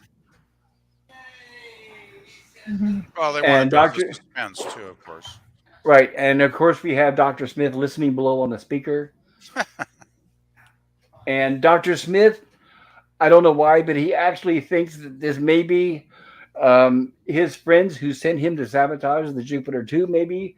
Well, Yeah. I don't know why he would think they would have a space-faring vessel at this point, but hey, let's go for it, right? Or at least one that's this far out. Yeah, exactly. Yes, Yeah, he's very Enterprise is helpful. Oh yes, he is. Yeah, actually, he's very willing to help in this episode. I think Smith is just like it's just wishful thinking on his part. Like he's so desperate by now that he'll think anything could be his comrades to come and rescue him. Right, and he doesn't believe there's life out there either. So that's what I'm guessing. He's thinking that that's his comrades. Which makes Lemon no Pie sense. says, "I love watermelon, the actual fruit." Me too, Lemon Pie. I totally agree. And here's where they are trying to send out a signal to the vessel. And I love this flyby shot of the Jupiter 2 flying around the vessel, which is great. It kind of gives you an idea of the scale of it. It's really cool. And here's where they're trying to decide exactly what to do. And John surmises that maybe if they could get in there somehow, that there might be equipment that could help them figure out where they're at or how to find Alpha Centauri, which is their destination.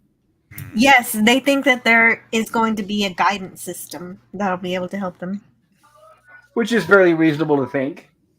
But of course, you'd have to think if there's a ship like that, there also may be alien life aboard, right? Yes, that's exactly what they mentioned. Yes, exactly. And Hungry Boy says, "I adore the Derelict's design, truly alien for the '60s. The spheres, the spheres imply manipulation of magnetism and gravity. Plus, it looks like a cosmic sea beast." I agree. I love the design, and I think they had models out of that design. Very, very limited. So I'm sure if anybody assembled them or take them in the Wow, box, I'm sure they'd be worth a lot of really? money. Wow, boy, I never saw those. But yeah, I agree. I think the design of the ship is just so unusual. Like even for the '60s, like this is a very imaginative design. I agree. And here's where there's surmise that probably some alloy we've never even heard of. It even baffled the spectrometer, that old spectrometer there. You got to trust that spectrometer. By the way, does anybody know what a full spectrum camera is? A what? Full spectrum camera, like video camera. It can see the No. entire visual spectrum beyond what just our eyes can see. You mean So like in that's infrared or something? Or it sees infrared, it sees everything, gamma rays, all of it. wow, So what's that's pretty interesting wild. is yeah, I've got some channels that I'm sub to on YouTube, and what they do is they take a regular camera, point it up in the sky, and they don't see anything. Then they put a camera that has a full spectrum on it, point it up, and then you can see all these ships flying around.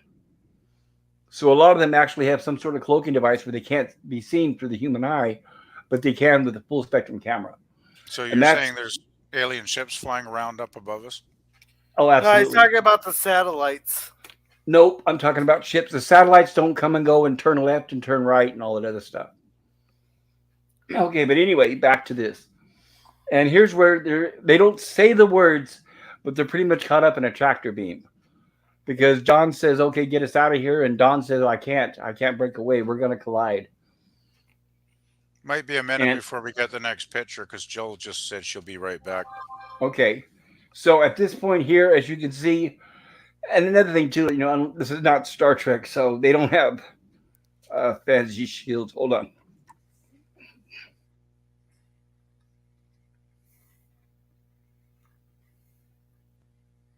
had to clear my throat. They don't have fancy shields, weapons, or a lot of tools at their disposal, like they do on Star Trek. So when they're caught up in traps like this, like the tractor beam, the only thing they have is the ship's power to try to get out of it. And considering they use rockets and thrusters aboard the Jupiter 2, that's not very hopeful, I guess you could say. Yeah, well, the Jupiter 2's technology is a lot less futuristic than Star Trek, obviously, because it's supposedly 1997 instead of like the 23rd century. So obviously, technology hasn't advanced that much. No, in fact, Um, this is 2023. If we sent a ship up, all we would have is rocket and thrusters, right? well, yeah, that's one sad thing. Like as a kid, when watching this, I thought, wow, this is going to be great. The 21st century is going to be awesome, and of course, it never was. you know, Yeah, it's just like, oh yeah, right. Like disappointing, but yeah, yeah. We all thought we'd be flying around and flying cars and yeah, jetpacks and all that stuff, exactly. right? Yeah, we've all Yeah, thought. now we gotta tell people not to eat Tide Pods. There Right. you go. Right.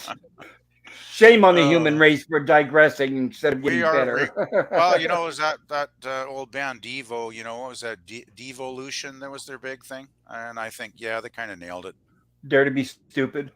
Yeah, something like Nah, that. I Yeah. think Idiocracy nailed it. Who Idiocracy. is that? A band? Idiosyncrasy? Yeah, maybe Pop's saying it right. I've share it with his grill. I haven't heard of it. It's a movie where all the dumb people were repopulating, but all the smart people kept waiting until the right time to have kids. So only the stupid people were populating the earth, and all the smart people died out until eventually they started using Gatorade because they had electrolytes to water the crops and stuff, and huge trash. It's so stupid, it's funny. I Sounds think I've heard entertaining. of that. I think I may have seen it Yeah, once. I've heard of that. Definitely have heard of that title. Yeah. And I'm going to mention also, thinking that the alien ship contained colleagues, Dr. Smith radios them using the passcode, the passcode Aeolus 14 Umbra. It is perhaps prophetic. In ancient Greek mythology, Aeolus was the ruler of winds who lived on a floating island. He provided Odysseus safe passage home by capturing all conflicting winds in a bag. But just as Odysseus and his fellows were about to get back home, the bag was opened, blowing their ship right back to its previous position. Thus, it may be that the Robinsons aboard the alien ship, a floating island in space, were about to find their way back home via John and Don's exploration of its navigation center. Till Will and Dr. Smith's disastrous encounter, and I'll leave it there, which we haven't gotten to yet. That's really interesting, actually. I'd never heard of that before, but wow, if the writers actually intended that, that's some pretty damn fine writing. Right, and in the term Aeolus Fortunumbra, the Yeah. word umbra stands for, it means is the darkest part of a shadow. Hmm. Wow. And the astronomical object seen in the background outside the Jupiter 2 as the comet approaches is real. It's part of the Eagle Nebula, NGC 6611. This Hmm. part of the nebula, known as the Pillars of Creation, also appears in a famous Hubble Space Telescope photograph from 1995. Wow. Okay, so a little bit of a behind the scenes info there. If that helps anybody. Um, Let me see. I caught up on the chat here. Oh yeah, I got. And Lemon Pie says I haven't watched the series, but I think I'll enjoy it once I do. Lemon Pie, I highly recommend it. Please do. I don't want these reviews to spoil it for you because I mean, obviously, you're going to see the ending of these episodes. So if you haven't seen it, we'll spoil it. So please, um, we're gonna we're gonna post some links on my channel. Everybody, if you're listening, on my community tab, we're gonna have a few suggestions there where you can go and look for these movies and TV shows that I'll be covering, so you can watch them before our streams. Yeah, And there's that one way, website that has the whole series, but I can't remember what the name is offhand, but I have watched these first two on there, and the Soap quality today. is really good. Soap Today, yeah, Gorilla, Oh, that feel must be it. Yeah. right, and Gorilla, if you can, please put that in the public chat. It won't hurt us. YouTube doesn't watch for stuff like that. But if for all you out there in the chat, if you have not seen it or if you want to watch it along with us, Gorilla's going to put a link to a website Yeah. called Soap Today, where Yeah. you'll be able to see this series. I'd like to encourage Lemon highly to watch it too. Like Lemon Pie, it's really a fun show. It really is.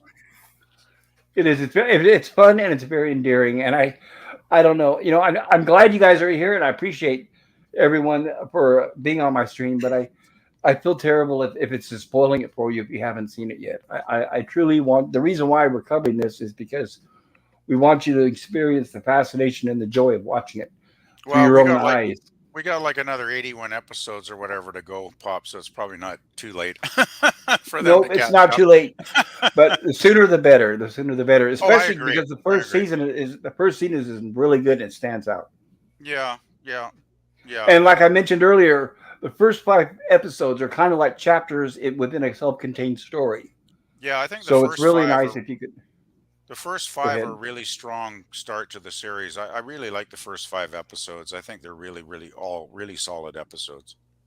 Absolutely. And Edge of Time says, I give this scenario 3 years maximum before everyone hates each other. Cabin fever, cabin fever. Hungry Boy says, you will adore the first season, Citrus, at Lemon Pie. And Hungry Boy says, the lighting on the Derelict is so creepy, right, Jill? Yum, yum, yum. And Edge of Yes. Time says, other and madness ensues. And Lemon Pie says, well, I value your assessment, Hungry, as well as Pop and the others who seem to feel positively about it. And Edge of Time says, have you seen Dark Star, that level of crew morale? Benson, Arizona? Yes, I've seen Dark Star. It's been a while, but I have seen that. Edge of Time says, maybe odd Dark Star on your Tuesday list. Add Dark Star on your Tuesday list. Isn't that a John Carpenter movie? I think it might be. I think it might Lemon be. Pie says, Idiocracy is a great movie. Hilarious satire. There it is, Idiocracy. That's the Thank one. you, Lemon Yeah, Pie. that's it. Yeah. Edge of Time says, Brondo has what plants crave.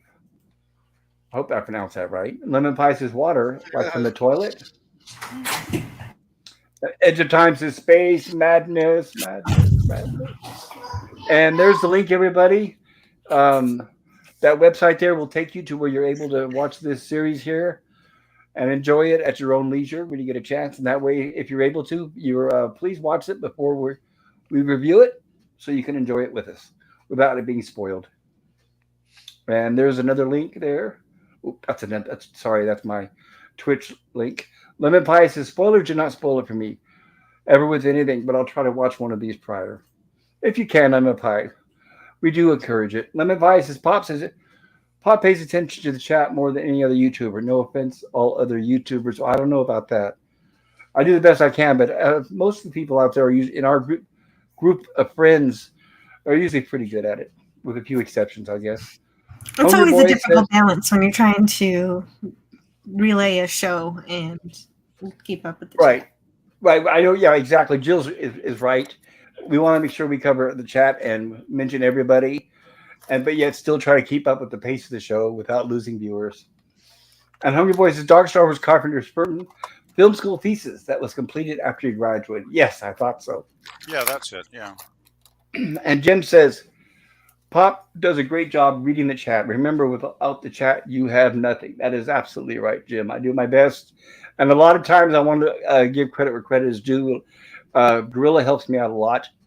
There's many times where I'm too busy, I'm not able to. But when I'm not able to, Gorilla's there too. And Gorilla, I want to mention that I appreciate it because whenever I give you full control over the chat, I appreciate it because you click at every one of them and you highlight every one and bring everyone up and you don't skip any. So I wanted to thank you for that, Gorilla, because we don't like skipping anybody on our chat. Oh. Yeah. Lemon Pie says, zip. I think that's a zipper on the lip. I'm not sure. Yes, that's right. Zip the lip. I'm not telling anybody to shut up or zip the lip. But you guys are doing great. I love the chat. And the activity shows me that you're interested. So I love it. So anyway, here's where we have where the Jupiter 2 is being drawn towards the strange derelict. And as they're doing so, we have this huge mouth opening up. And I thought the same too, as what was mentioned in the chat earlier, that those globes kind of remind me of magnets, which I can see might be very effective in space if the ships are affected by magnetism. Do you think the ship is pulling the Jupiter 2 in with a magnetic force field? Yeah. Well, right. Well, Don didn't say exactly what, but he did say they were being pulled in. Yeah, they don't say if it has a tractor beam or something like that. It just But if I there's, gotta think it's those are magnets. magnets, I'm thinking maybe that's what happened, right? Very possible. Still a very cool design. I love the design of this ship. Oh, it is. It is. It's fascinating. Yeah, it's So, way out there. so we have the aperture opening, and there we have the Jupiter 2 as it goes inside. And I love this scene because it basically goes inside, turns around, and lands. And it's very dark and mysterious and spooky.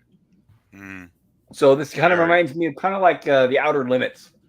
So it's a little bit like Forbidden Planet, but it's also got a little more of a horror element and suspense because we don't know what's in there. Yeah, it's pretty creepy looking, the interior of this ship, really. If this episode was in color, you would recognize all that set design more from from Fantastic Voyage. Oh, And this here is we cool have too.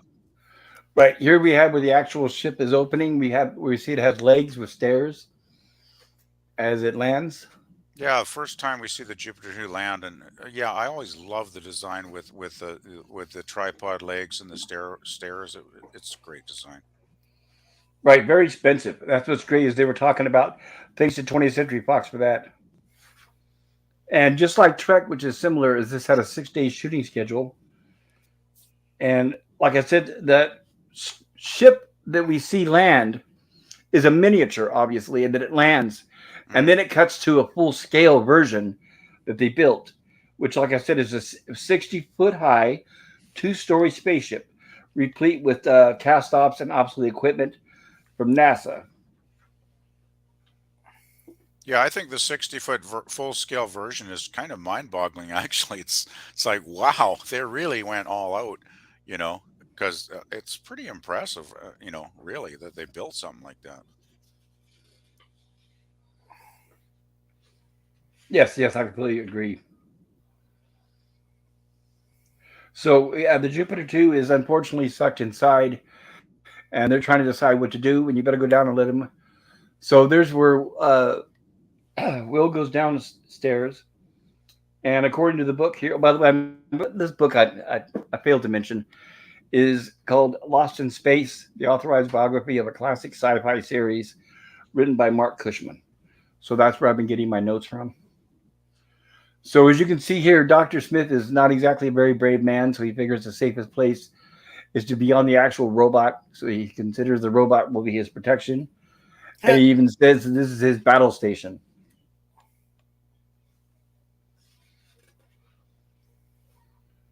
Okay, let's see here.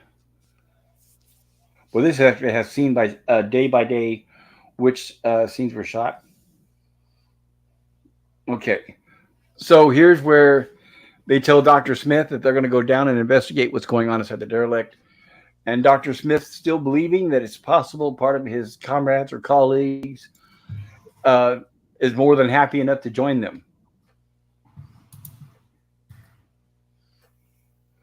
There he is. This is my battle station, as they say in the Navy, he says. And Spidey says, that ship looks cool. I like physical models. CGI just can't make them like that. I agree, Spidey. I Agree, completely agree. agree, Spidey. Yeah, Jupiter 2 is an absolutely. awesome ship.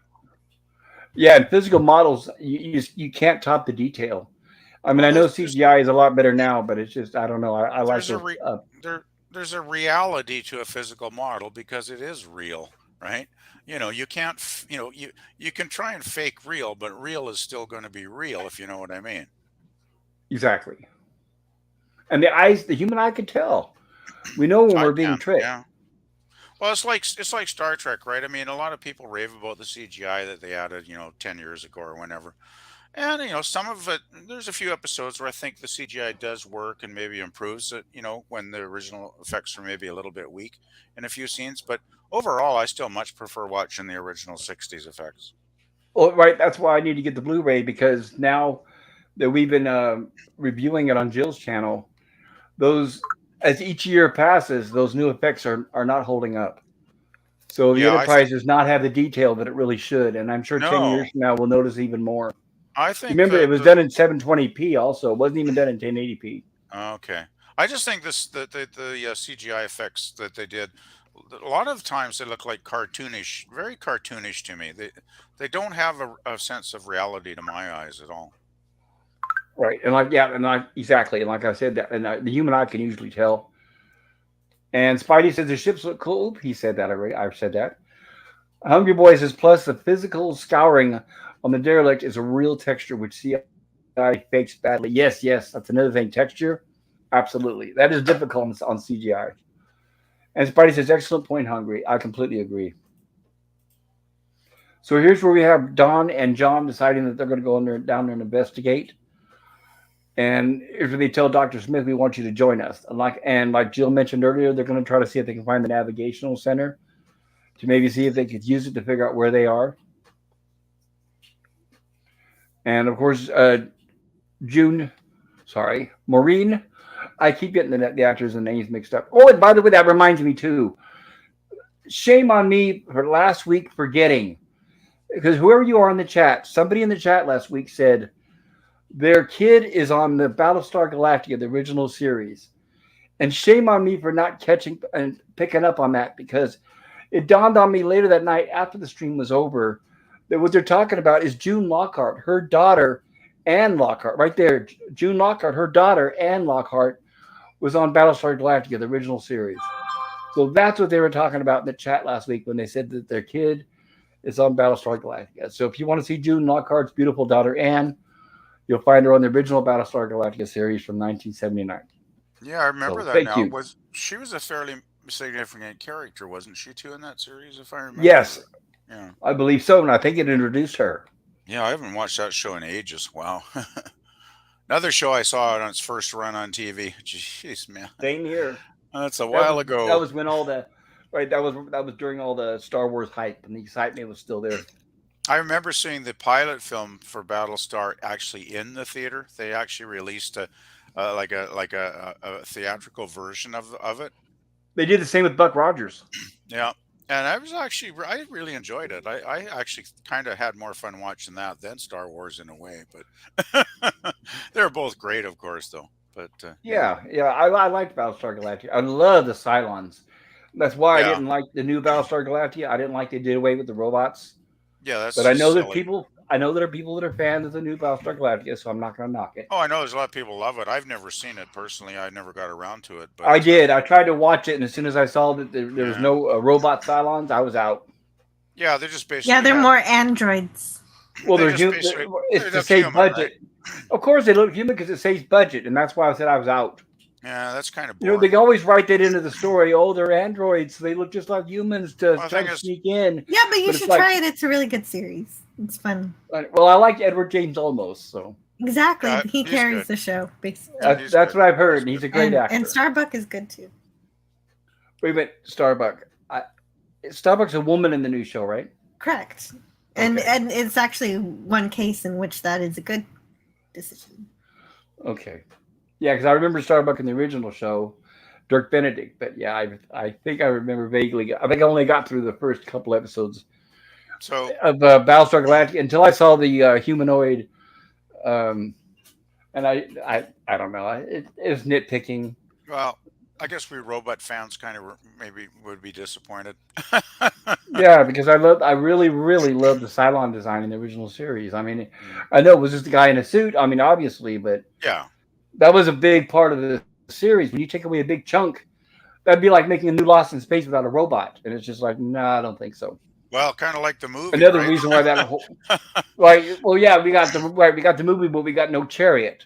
Yeah. Instead they spent about $25 million of the movie's budget on a hokey, horrible CGI monkey.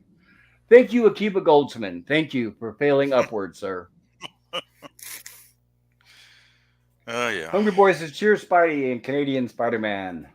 Ola Greg says, cheers. Hungry Boy says, cheers to Ola Greg and Canadian Spider Man, and cheers to Captain Finity. Edgertime says, New Galactica sucks. Sorry, that's Edgertime's opinion. Hungry Boy says, laugh my out, LAMO, robotic Cylons only. Yes, I second that. I think it's called a hashtag. It was a shame, but oh well. So once again, we're back to the Robinson family. Continued, and here's where Don and John are going to go to investigate, and they bring Doctor Smith with them. And I remember now, Doctor Smith at this point still thinks that these are comrades who helped him sabotage the Jupiter 2. And of course, he thinks that this is his ticket. This is his ticket home. Foolish, foolish, Doctor Smith. And Eddie Time says, return to Monkey. Monkey? And Herc says, been here since the beginning, but got an important phone call. When the real world meets YouTube, hail all. I totally agree, Herc. That's why I'm guilty. I have to silence my phone. If anybody tries to call, we'll just have to call them back when I'm done, because this stream is more important. And I'm not going to ignore you guys, because you guys are my friends, and they're just important to me, are people here in the real life. I know that may sound a little crazy, but I don't care. Jim says, hey, Hulk. Canadian, Canadian Spider-Man says, Jill is right. The female Starbuck is done really well, and she's a good actor. The new BSG was pretty darned good, but I was disappointed at the Cylons not being robots. Yeah, same here. Lemon Pie says, hurt. And Spidey says they also should have spent more time in space in the last seasons. Oh, I didn't. That I'm not aware of because I didn't watch it. But I'll take your word for it, Spidey. So here we are with Don and, like I said, Don and John Robinson and Dr. Smith are going to go investigate the derelict. Bill Mooney said in an interview, by the way, Bill Mooney, who plays Will Robinson, the full-size Jupiter 2 prop, which resided on the back lot near the carpenter shop, was made of wood and steel. It looked great until you walked up the landing gear and tried to fit inside its empty husk. Yeah. With Wait, 4x4. Bill Mooney's in this? Bill Mooney, yeah, he's the one that he's Will Robinson, the little boy. Oh, that's him. He plays Yep. Lanier on Babylon 5. That's right. Yes. That's the same Yes, guy. he was. Yeah. That's correct. Yeah, this was his first TV show, I think, wasn't it, Pop? Yes. Oh, well, no, he did a lot well commercials and cameos in shows, but this is her starring role. Yes. His first starring role, yeah. Yeah. Very lucky. I mean, imagine what kid would love to have this, right? Yeah, well, there you go, Gorilla. Another reason to watch this series, because, yeah, that's the same guy. I love Lanier in Babylon 5. He's funny as hell. Well, it's the same actor, so yeah. So Bill and Mummy said the full-size Jupiter 2 prop, which was out on the back lot near the carpenter shop, was made of wood and steel. It looked great until you walked up the landing gear and tried to fit inside its empty husk with 4x4 nails everywhere. It was very cool though, but we only used it a couple of times. They actually used Which, it, I think, a few times in season 3 as well. yeah, Actually, they split used it throughout the the three. most. Yeah, they Yeah, used it split the throughout the most in three season seasons. 3. Yeah. Uh huh. But yeah, it is a great, man. It's amazing. I mean, it's impressive. Like, look at that thing. Wow. Also, Guy Williams at this point was a bit more relaxed. Now that his new CBS TV series Lost in Space has actually gone into production.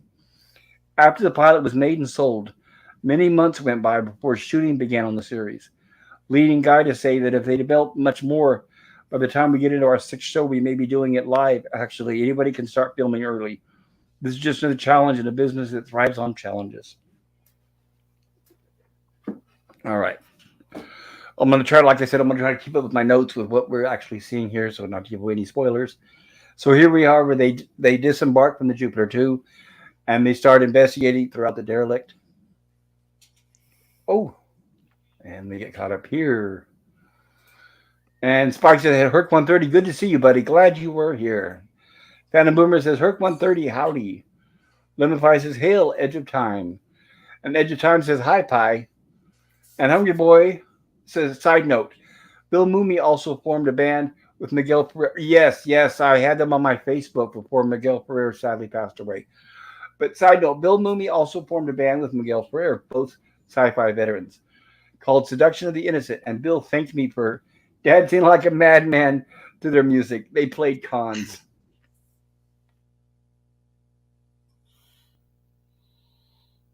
Yeah, it's sad because Miguel Ferrer was not that old when he passed away.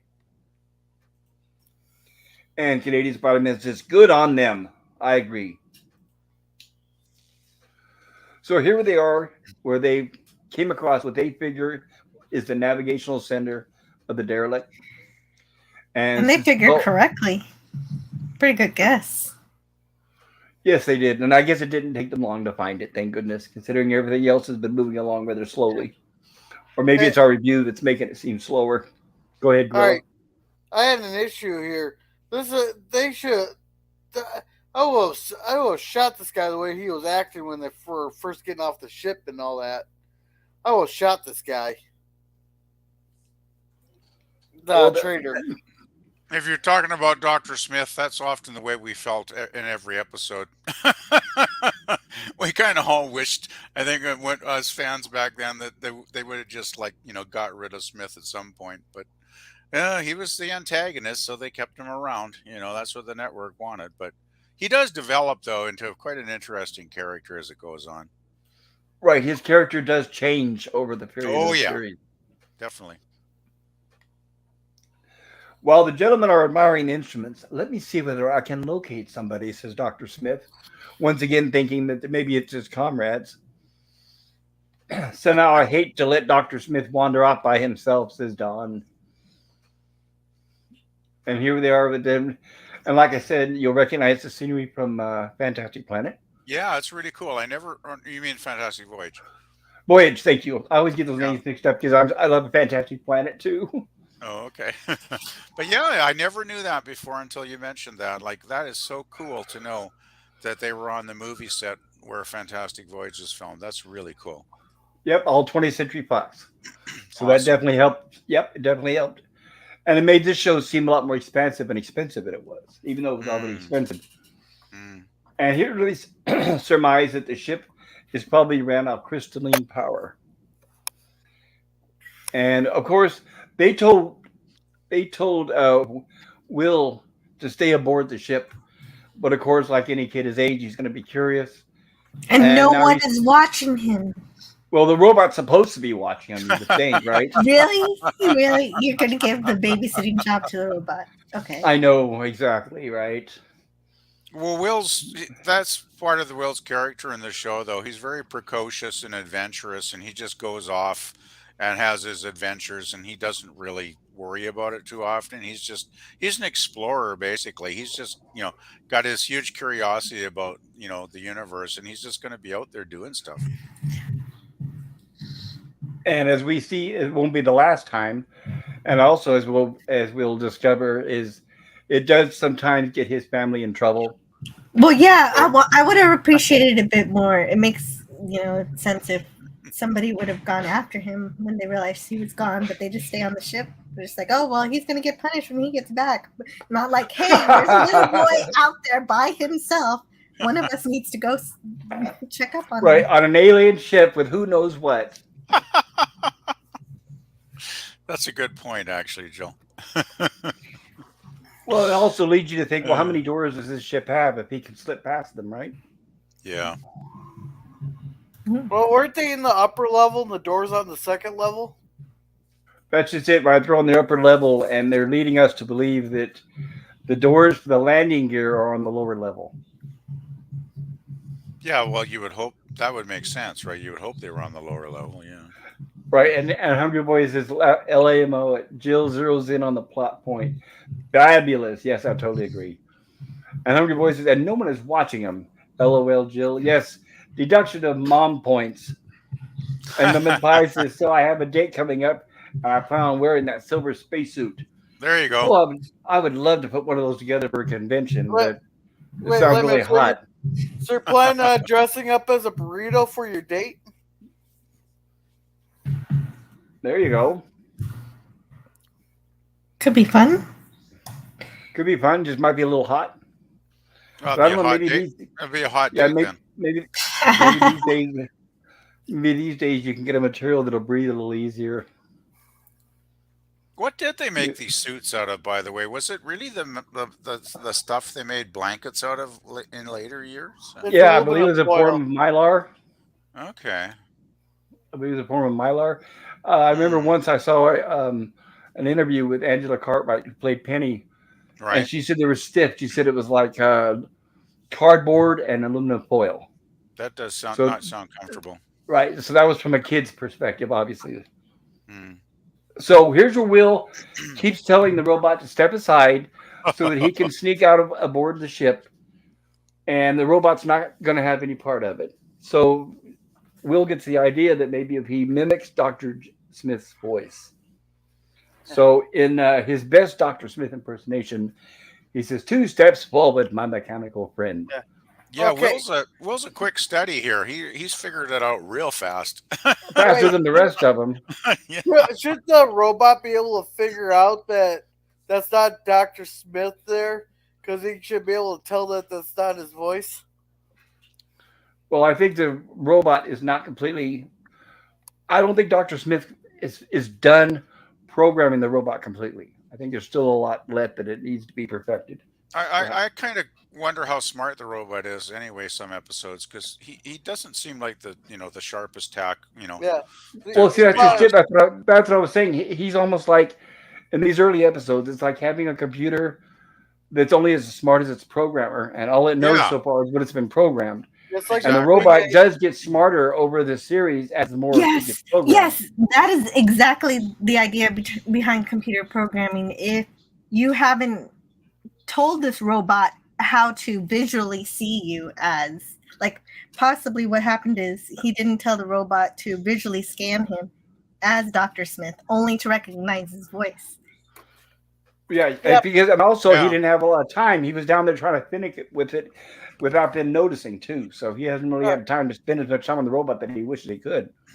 Yeah, so the robot's not like the Enterprise computer in that one episode. No, King? that was different. Remember, that was after that computer was on a much higher level, and it had been affected by an outside source. What I'm talking about is a computer that's brand new that's still being programmed in its early stages. Oh. Okay, you know what I'm talking about. I believe it was Conscious of the King, with that governor that murdered 4,000 colonists there. Then the ships arrived 3 weeks earlier than scheduled.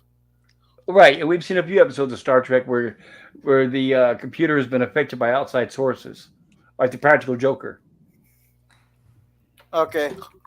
Yeah. Yeah, but of course, in Star Trek, the computers are have more sophisticated AI. Yes. Yeah. More learning based. This one here is just like Bing AI, I guess. No, it's not that bad. Now, nothing is as bad as Microsoft. Well, Bing's the one that went on a temper tantrum there. Right. This was Microsoft robot. It would have a blue screen of death already at this point. So Spidey says, you definitely should, Lemon Pie. And Spidey says, make sure to split the bill. And Lemon Pie says, Canadian well, first date guys should always attempt to pay. And Canadian Spider-Man is laughing. And Herc says, ha, Canadian Spider-Man. And Lemon Pie says, I say attempt because these days some women stop you. I've never had ever a woman stop me from paying. I've never had a woman offer to pay. But that's just my personal numbers. Hey, do you got their numbers? Well, you want to pay for everything? No, he said they had some women there that'll try to stop you from paying. Yeah, you got their numbers? Yeah, send us the numbers. I say tempt because these days some women stop you. Lemon Pie says, me, I'm in the chat. Canadian Spider-Man says, well, then if you want to go out, there you go, Gorilla. You want to go out with Lemon Pie. But Lemon Pie is in Florida, so you have a long ways to go. And Spidey says, hard no on paying for the date, Lemon Pie. Equality these days. Each pay their own way. Not the 50s anymore. They aren't like 50s ladies to boot. Oh, my God, I wish that was true. Oh, man, I tried that shtick and it didn't work. But I don't know. I guess maybe it's my luck. I just wasn't that good at dating. All my dates were always questions directed towards me. Well, how much money do you make? What kind of work do you do? What kind of house do you have? What kind of car do you drive? So my dates never really lasted as long as they should have, probably. Lemon Pie, I'm in Texas. Oh, that's right. Forgive me, Lemon Pie. Sorry. Lemon Pie says I'm in Texas. Well, Gorilla, there you go, Texas. Man, you're like the fifth person I know from Texas. Well, Texas people are very friendly, so I'm not surprised. And they're honorable, so I appreciate that. Two things I will not say about California. Friendly nor honorable. And if you're in California, and if you take to any offense in that, oh well. Okay, so here we have Will slips by the robot by impersonating Dr. Smith's voice. And here we have, now remember, he's already on the second level, and he goes down from the second level. So that's him advancing towards the staircase on the landing gear. The advice is always pay on first date still today as the man. And Hungry says, don't mention Betty Page, Canadian Spider-Man, LAMO. And then Pie says, and after that you will know if she wants to split, etc. That's interesting. I think Lemon Pie is a little more updated on dating relations than I am. I guess I'm a little old-fashioned. Thank you, Lemon Pie. And here we are with Will investigating and sneaking around the derelict. He's got his flashlight. And Professor Robinson and Don. Professor Robinson notices that he's able to change the star charts, and he's get an idea of where they're located. And he says somehow they've mapped this entire sector of the galaxy, he says. So they're amazed at the sophistication of these alien beings.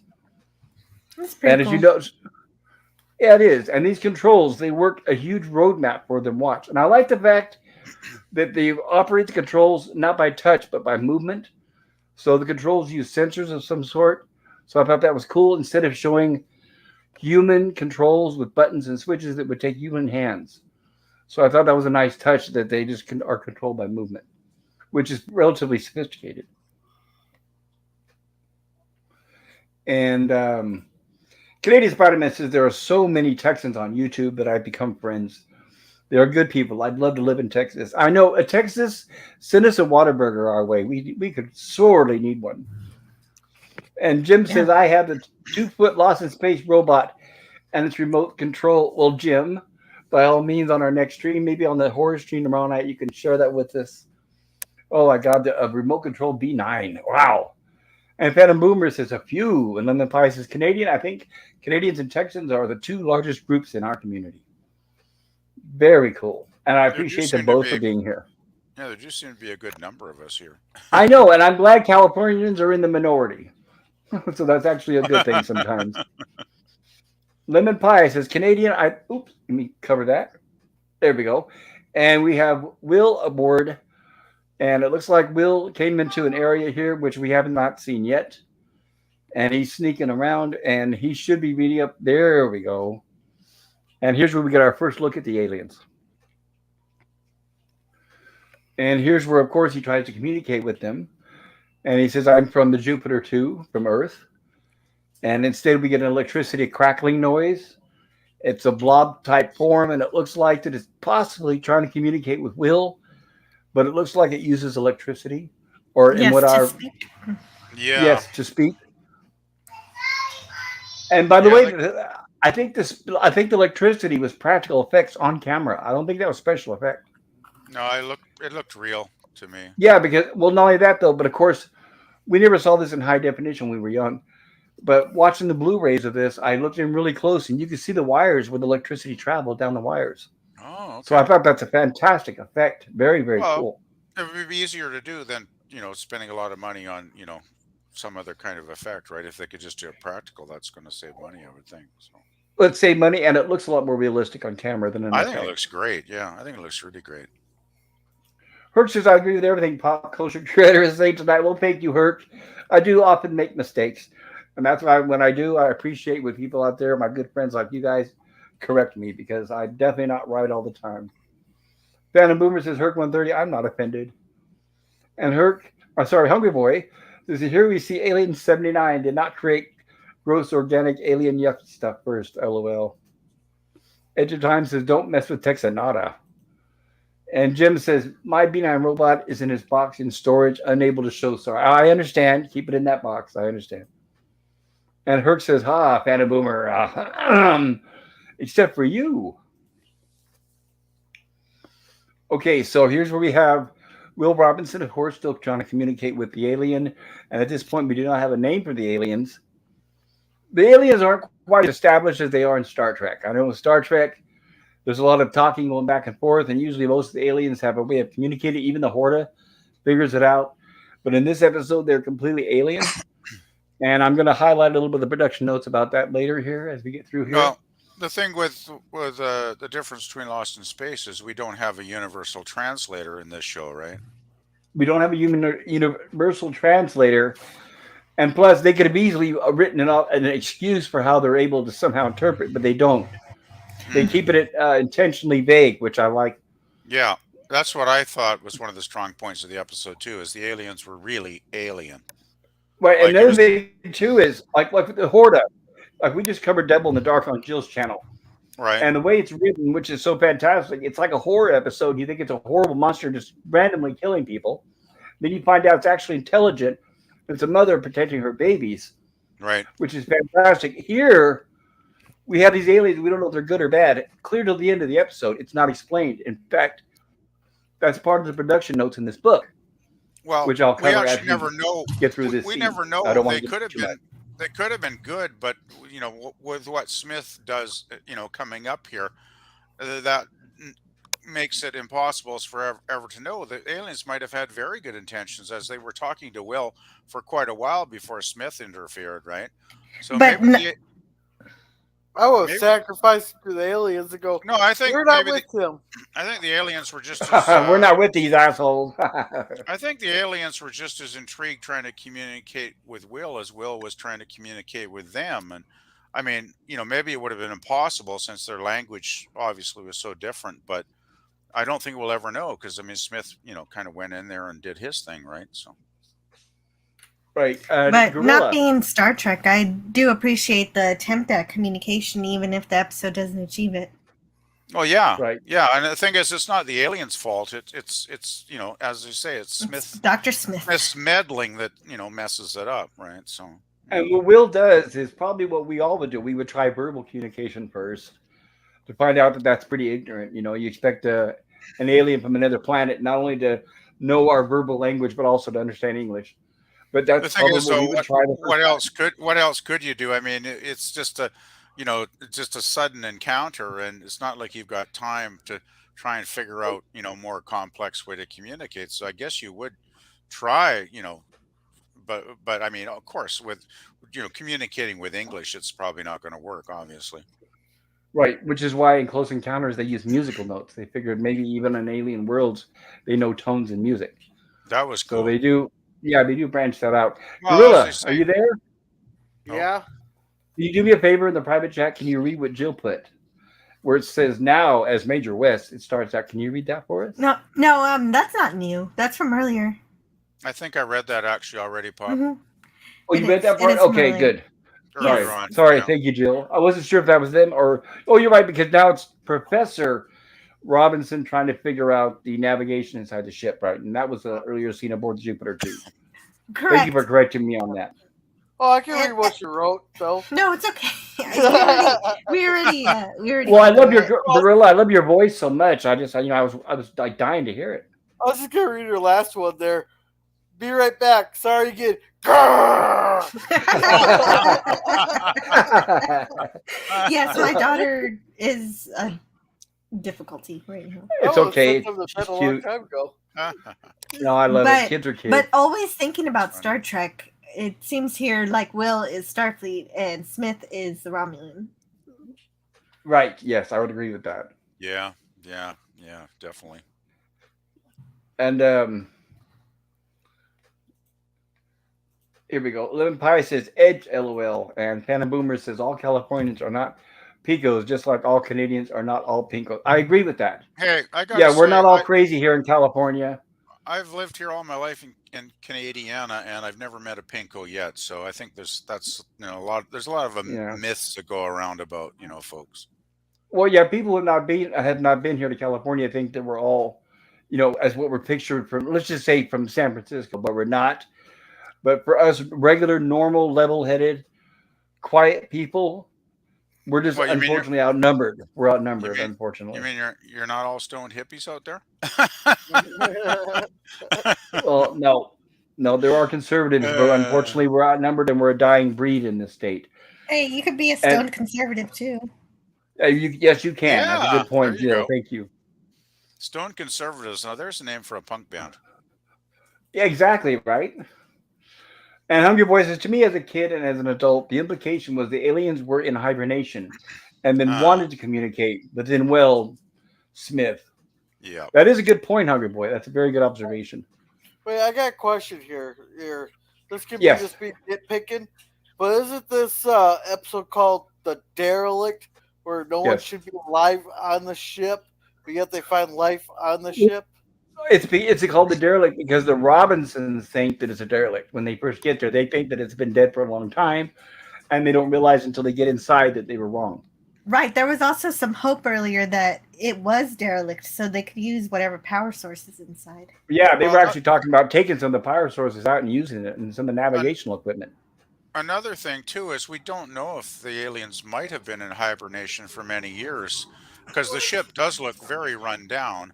So maybe, that maybe the aliens have been hibernating for like centuries or something, and the ship is just, maybe the ship has deteriorated. So maybe it is kind of a derelict. Yeah. Yeah, So that's then why I think, yeah, Hungry Boy had a good point. the assholes came along and woke them up. That's possible. Edge of Time says, so this is unofficial get ripped stream. Flat Earth, Jesus approves. Then the Price is right. I bet 30% of California is sane. Yeah, the thing is they have full control over the state, and that's why they're moving out to the other states, but they don't have control yet. Phantom Boomer says California is mostly agriculture, not very left. Unfortunately, the cities control everything, and they are taking the agriculture away from the farmers, sadly. LDG, good to see you. Welcome. LDG says howdy. So Hey, good to see hi you. LDG. Hey, Hey, Pickle. LDG. I always wish I could catch your streams, but I always miss them and then they're gone. I know. I tried to. I know. I was too late for his too. LDG says howdy. LDG, if you have a wrench, please put a link to your channel in the chat, and I will post it up here on the panel. If you don't have a wrench, let me know, and I will make you one. LDG says sorry, I'm late. Better late than never, LDG, and we're all happy to see you. Oh, here I And can put his in there. And LDG, I want to thank you once again. PvP accidentally logged out of his YouTube. He thought the world was over. He thought the sky was falling. And then he remembered that you helped him restore it and write down his passwords, and he was able to bring it back up. So thanks to you, LDG. He is with us tonight. Yeah, you saved my bacon, man. Thank you so much. Yeah. Yeah, I'm definitely indebted. Yes, thank you, man. Yep. The gift keeps on giving. And Hungry Oh Boy yeah. says, LOL, Jill Smith is a crappy Cardassian. I stand corrected. That's what he is. Absolutely. Yeah, Phantom he Boomer does says, have Canada has Cardass. Trudeau and we have Newsom. Yes, exactly. Oh, we. So Phantom Boomer, a fellow Californian. Okay. Well, good to. Sorry to hear that, Phantom Boomer, but nice to see that there's somebody else besides me in this crazy place. Edge of Time said, did you know smoking in bed is against military regulations? I wouldn't be surprised. Many people have passed away from falling asleep while smoking in bed. Hmm. Captain Canadian Spider-Man says exactly at Phantom Boomer. And Spidey says, LDG and Free the Net. Good to see you again, man. Good evening to you, buddy. And Spidey says, I'm a stone conservative. Well, center-leaning conservative. There you go. And Phantom Boomer says, Edge of Time, they don't want you damaging government property. That's exactly it. If you're in the military and you break your arm, you will get in trouble because they'll consider as you damaging government property. They own you, and that is a fact. As soon as you join, you sign your whole entire body off and over to them. And there's a link there for LDG, Free the Net. Or that's a question mark. Is that the actual? I don't think. I I think it's rewrote. Free the Net. Yeah, but I don't think that's a correct link. It's freethenet.org/underground, I think. Yeah, Yeah, usually there I needs to be corrected it. slash there. I corrected it. Oh, here we go. There it is. Freethenet.org. Maybe it won't let you put a slash inside the chat. And LDG says applause. There it is. Freethenet.org/underground. There it is. There's a link to There you go. LDG's channel. Everybody, please do check it out. He has a 24-hour. I think it's almost 24 hours. Like he always has people in there. So it's like an actual real live stream. There's actually he has a great Well, that's not selection live. of It's panelists. just it's just an area to hang out. Area to hang out. And there's always a good chance that no matter what time of day when you go in there, there's going to be somebody there. And LDG says thumbs up. Oop, don't want that one. LDG says, hey, Canadian Spider-Man. And Canadian Spider-Man is showing love. Okay. So here's where Dr. Smith stumbles across Will trying to communicate with the aliens. And Will tries to explain to him, I mean, they're not like us, but maybe they are. By the way, that was a stipulation by the studio. But I love that line. Why was it stipulation? That's a great line. Yeah, I really like that line too. Well, because here's what it was, is the studio wanted to, they didn't want it to just be a shoot 'em up, bad guy aliens, and the good guys just come in and start destroying everything. That's what the studio stipulated. They did not want that. Oh, I thought they were trying to prep us for first contact. That's pretty good. Well, that's not a very good way of doing it, I guess, huh? Well, the thing is, that seems like a very Will Robinson type of line because Will is quite, well, he's very analytical and thoughtful, right? So he's going to always kind of look at both sides like, well, maybe they're not like us, maybe they are. And, his mind is going to kind of go back and forth trying to figure it out because that's the kind of person he is. And it's also very rare to see a studio decision that's actually beneficial and a good message. Exactly. Here's another some beautiful notes shot here. of the Jupiter too. God, that's a beautiful ship. And like for example, another note from the studio is they wanted Smith talking, and they specifically wanted to mention they wanted Smith to say the words and get back to Earth. So they wanted to remind us, the audience, of his motives.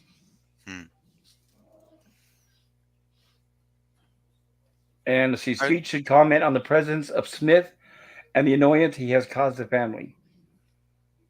And regarding the studio called them the bubble people, by the way, the aliens guys. Sound effects will play an important part here. Use echo chamber to get human-like aspect to a non-human looking apparition. Have Will remark, this is studio notes, have Will remark, they're not like us, but maybe they are. And also in scene 234, John's first speech, change the word alien to inhuman.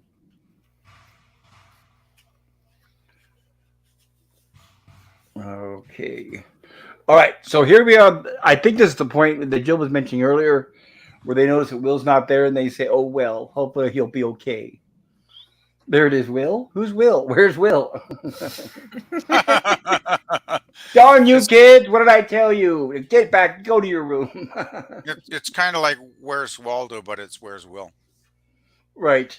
And of course, this is what Jill was referencing earlier. Then he's not too big to learn. Then he must be disciplined for disobedience. Yeah, if he comes back alive, right? Uh oh. Exactly. Will's going to get his butt tanned. So back to Will and Dr. Smith.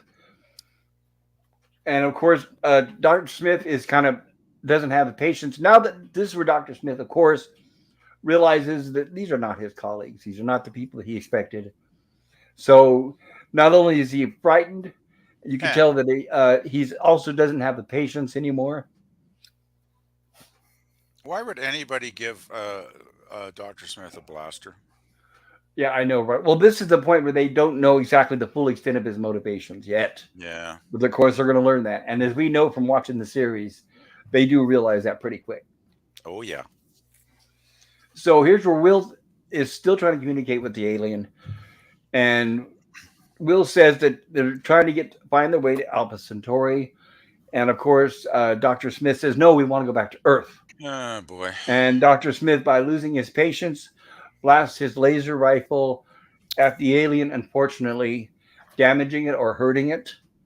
So when that happens, it looks like we have a wound on the spaceship. And poor Will says, you've ruined everything, which is true. Now the alien seems to be changing its mood and its pace and starts advancing on them.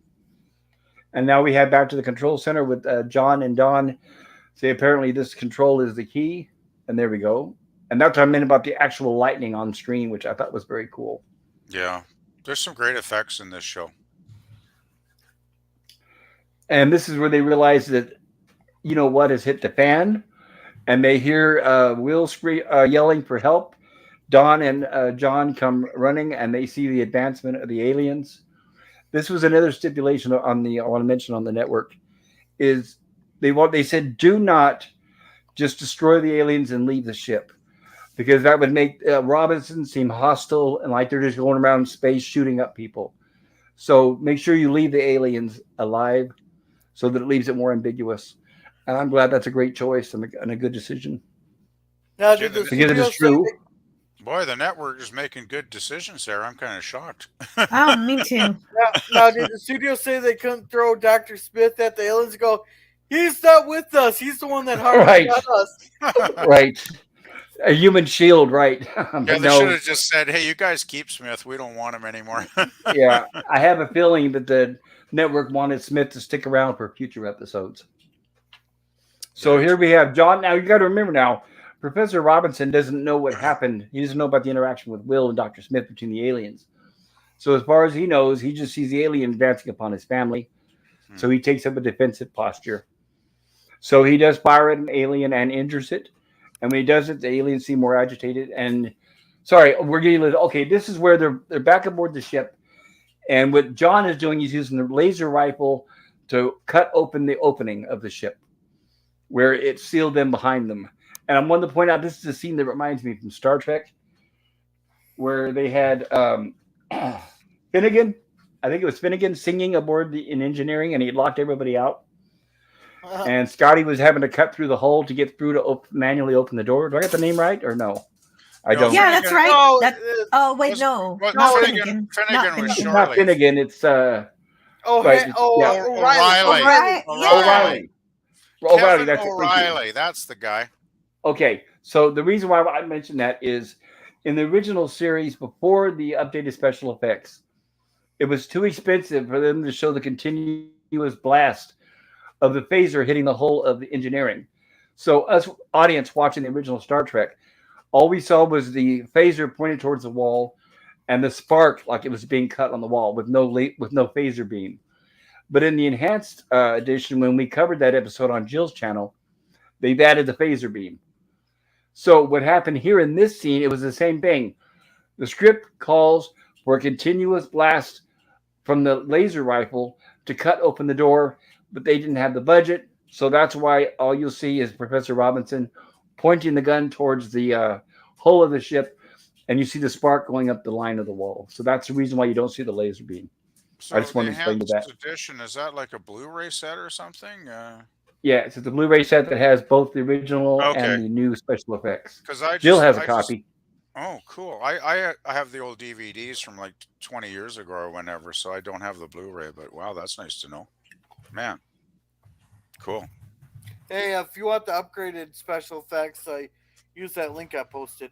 Okay, I'll have to check that out. Yeah, Yeah, awesome. yeah. And that way you can do. And there's also videos on YouTube that do side by side comparisons. Wow. Okay, so they updated the effects just like on Star Trek. Then, wow, I didn't Why, know that. like even last week when we did City on the Edge of Forever, there was a scene where Captain Kirk and Edith Keeler walked right by Floyd's barbershop from the Andy Griffith Show, and they actually Right? covered up the word Floyd.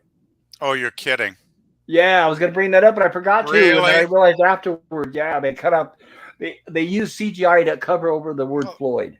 that's kind of silly because part of the fun of that episode is knowing that it's Floyd's barbershop. I know, but they didn't want audiences back then to realize How many people now are going to watch that and go, "Oh yeah, that's Floyd's barbershop from Andy Griffith"? it. Where's Like Floyd? nobody's going to notice that. Like that's wow, they spend money doing that. Amazing. Captain Benny says double bubble, and Spidey says I won't can my butt. I bet you Go will if you except for go you, Tidy, back to the beach long Spidey. enough. And if you pull down your drawers, I guess. Yeah, just find a secluded spot, you know. And Hungry Boy says Smith was far more sinister in that dang uniform. Great directorial choice. I completely agree. Yes. And Spidey I says you should see how white it is. Oh. I'll take a pass, Spidey. Thanks. A mental image should suffice. Thank you, Spidey. Very And much Lemon so. Pie says hello, LDG, and LDG says evening. And Hungry Boy says I think Jill and the rest of us wanted to throw Smith out the airlock by this point. Oh yes, there's Yeah, gonna just be about every many episode, times. really. Yeah, there'll be many times where we all feel that way. Oh yes. And Edge of Time says verisimilitude. Hey, And Edge, Jim what did I says tell you about putting big words in the chat? And Jim said, "Did you ever see the first Lost in Space pilot without Dr. Smith?"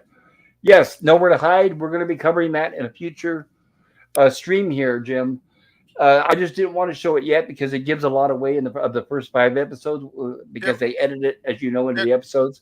yeah, it would have ruined the first 5 episodes. Really, it's better to watch it at the end of season 1. That's what I would do anyway. We will. We're going to cover it at the end of season 1 before we cover season 2. Yep, sounds like a good plan. Captain Infinity says, "Oh man, I'm so relieved they finally removed that fourth wall breaking Floyd the Barber sign." Captain Infinity said they. That's a And good Lemon one. Pie says Floyd the Barber, as in the Nirvana track. I miss Floyd the Barber. They had a Floyd the Barber. Nirvana wrote a song, I guess, huh? And Jim says, "Okay." So, all right. So, get caught up here with the show. So, the Robinsons were able to get the door open. They were able to get aboard the Jupiter 2, and they were able to escape the derelict just in time. And we have Professor Robinson updating his personal log there, or captain's log, depending on your perspective, I guess, however you want to look at it. Captain Finney says, "No wonder Nirvana wrote a song about it." Hungry, right? Like they saw that episode, and that's why they were influenced. And Hungry Boy says, LMAO, Captain Finity. And Captain Finity says a whole bunch of stuff. Looks like, I think, a lemon, and a pie, and an applause, and a laughter. And Captain Finity says, "Hungry," applause. And Lemon Pie says, "Captain." Okay, let me see now. Is there anything else that... I think we're pretty much close to the Inhuman. Here's where John is describing in his log about what they encountered aboard the derelict. And he's mentioning of a non-human species, and he has just begun to strike us. However, I had gathered one.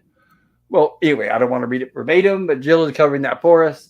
And like I said, this is the reason why we urge you to please try to watch the show, because when we're doing slides, we're not able to cover everything. So there's going to be a lot that's going to be missing in between scenes. And well, here's they what think they found a planet is the most important part.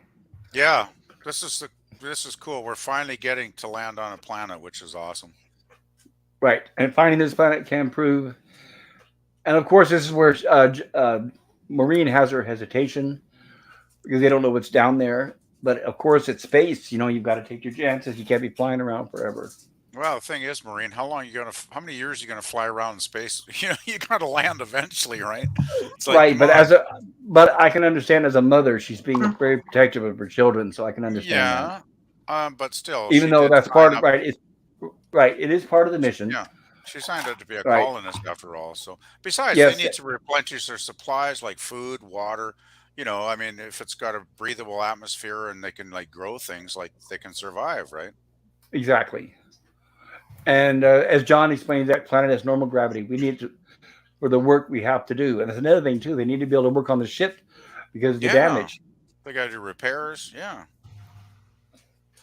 And here we have Dick Tufeld, the great announcer, explaining to us what's happening as they're drawn deeper and deeper into the gravitational pull of an alien world, whether it's an alien environment will be friendly or hostile. Whether this will be beginning a new adventure for the Robinson family or the end of everything. So you know what that means. If you want to find out, you need to come back next week. Next Hey, week. hey, wait, go back a slide. Go back a slide. Doesn't that ship look awfully big compared to the planet size? Well, it depends Maybe on the it's a little perspective. bit further. Maybe it's further away than it looks. Like it's not And, quite in well, orbit yet. right, and not only that though, but it also depends on how far the camera is away from the ship. Like if you Okay. had the camera a lot closer to the ship, it would look a lot bigger. Yeah. I'm just saying, it looks a lot awfully like the way they shot it. That ship looks a lot bigger than it should be for the planet. Well, I will be showing some behind the Mhm. scenes. True. I will be showing some behind the scenes footage of certain bloopers and other things from the production, which will highlight exactly what Gorilla's talking about. So, Gorilla, that's a very good point that you mentioned that. We will be covering that in a future stream. Because just without giving too much away, let's just say those were two physical models in the same shot together. I'll put it that way. So if we would have seen that model of the ship of the Jupiter 2, if it would have kept going on camera, it would have crashed into the planet, literally. Right there. That's why they end the scene before it does. And we have our wonderful cast credits at the end. So that's the cliffhanger there. That's saying it, folks. If you want to find out what happened to the Robinson family and if they survive, please join us next week, same time, same channel. Not that time, but same time, same channel. Which at the time, of course, was CBS. I keep always getting confused. Star Trek was NBC, Lost in Space was CBS. Star Trek was Desilu, Lost in Space was 20th Century Fox. Let me see if I need to get caught up here. Captivity says City on the Edge of Nirvana. And Captain Vinny says, Eureka, that's our chapter title. And Captain says, it happened there, folks. Happened here, folks. Edge of Time is cringe viewing a thing. Yeah, that's new Trek. Yeah, so I guess it's a new thing. Yeah. Lemon Pie says, I inspired the title to a chapter of your comic. And Hungry Boy says, Marine plus John was the perfect parental paradigm. And I completely agree. Captain Vinny says, hey, they missed the possessive apostrophe on its. Shucks on them. Shake our finger at them. And Canadian says they implied if it's possessive, you don't need the apostrophe. When it has the apostrophe, it is. Exactly. Yep. Yeah, you only put the apostrophe if it is. Exactly. And Captain Phineas says, yes, Lemon Pie with your Floyd the Barber link. Thank you, Lemon Pie and Captain. And Jim says, same bat time, same bat channel. Well, a year later, I think they ripped off A year Lost later. in Space. Yeah. Captain Finity says, subtle amateurs. And Edge of Time says, I can't quite summon a hate boner for anything this wholesome, but okay. Holy Greg says, robot drivers. Captain Finity says, City on the Edge of Nirvana. There we go. And Holy Greg says, crash. Lemon Pie says, awesome, Captain. I assume it fits the narrative. And Oleg Greg says, Jill, zinger. I completely agree, Oleg Greg. If you have not had a chance yet, please vote. I put a poll in the chat. Let us know what you think about this episode. Give it a grade if you'd like to. Yeah, I voted when I first got here, so Thank you. And also, if you like what you saw, please consider perhaps hitting the like button. And if you haven't subbed to my channel, that's an I would idea. appreciate if you can. I have other topics out there and other There you go. videos for you to enjoy. Yeah, I just hit the like. Thank you. Captain Finity says, sorry, Pop. Can you bring that subtitle up again? I brought it up. He means for me to share my screen. Oops. There we go. Whether its alien environment will be friendly or hostile. There's no apostrophe. Yeah, there's no need for apostrophe. Actually, Captain Finity, you know this. You've Right, corrected someone on this. right, right. Yeah, if it had apostrophe, it would be whether it is alien environment. Would be friendly or hostile, which probably wouldn't make much Yeah, sense. it doesn't make much sense actually, but it is the oddness of the English language. But thank you for noticing, Captain. Yeah. Mm-hmm. And Captain says, I'm being told I'm wrong. Huh? The shock, huh? And Hungry Boy says, A plus plus plus. This is the Horta episode of Lost in Space. Oh, that's true. That's a great comparison. Oh. Don't kill I. No kill I. Captain's refusing to back down. Captain Finity says, as shaking his finger at us, I stand by my original correction. So there. Well, I think Captain does make the occasional mistake. And Captain Finity says, yep, I'm right, and they are wrong. A minus. No, just A, sorry. So we didn't get a minus. Thank goodness. Just an A. And Captain Finity says, oh. And then Pie says, who'd be wrong? And Captain Finity says, I thought they meant it's an alien environment. Oh, interesting. Captain Finity says, thank you. I misread, says Captain Finity. So there you go. That settles that. Nice. Hooray. Yeah, I thought you knew that grammar rule pretty well. I knew it. Okay, so I'm going to go ahead and close the poll if it hasn't closed itself. No, it hasn't. Maybe they fixed whatever bug that was. I've been lucky so far. Hey, anybody, vote on the poll right now. It's your last chance, guys. Come on, let's get some votes. I just it's closed too late it. now. Oh, crap. I just closed it. I'm sorry. Well, well, if they haven't voted by now. But guess what? But hold on. If you haven't voted in the poll, you can vote down in the chat. So you're welcome to put your vote in the chat and let us know what you thought. Oh, there you go. And we'll read that and we'll pop it up on the screen. So how many votes did I get? Ooh, let me share that with everybody.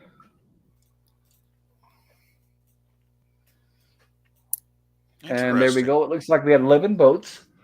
What grade would you give the Derelict? And it looks like we got 72% gave it a B plus to a B minus, 27% A plus to A minus, and 0 for C through F minus. So that's excellent. So it looks like generally, I think everybody enjoyed it one way or another.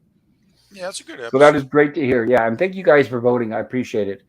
And like I said, if you enjoyed the stream or if you're watching this on a rerun, please consider hitting the like button on your way out and perhaps subscribe and hit the alert notifications. I think there's going to be a lot for you to enjoy in the future. This is not completely over. And it looks like Order Grade. Can I show these still on the... Nope, it won't let me. Let me see. I'm trying to show these chats on screen, but I don't think I can do it while I'm sharing the screen. So there we are. Order Greg says cheers. It's still not going to let me do it, is it? I don't know if I ran into this issue before or not. Let me see. You need me to go through the chats here? There it is. Ola Greg says cheers. Oh, thank you, Google. I got it. Thank you. And Captain Finney says, thanks for correcting me. I'd like to clarify that I was completely in the wrong there. It's inexcusable, really. No, it's fine, Captain. It's fine. I make mistakes all the time. I'm astounded. I've actually heard Captain Fendi said he made a mistake. I was not sure if I'd ever hear that day. Well, now we know for sure. I've actually heard him do that all before. Oh, okay. Well, it's the first time for me, so you know. Well, the good news is now we know for sure that Captain's not a replicant, right? That's right. Captain's he's 100% real and not a replicant. He is indeed a human. Hungry Boy says, I adore my electrical sparky 1965 blob Hortas. Captain Finity, I'm stepping into the punishment booth right now.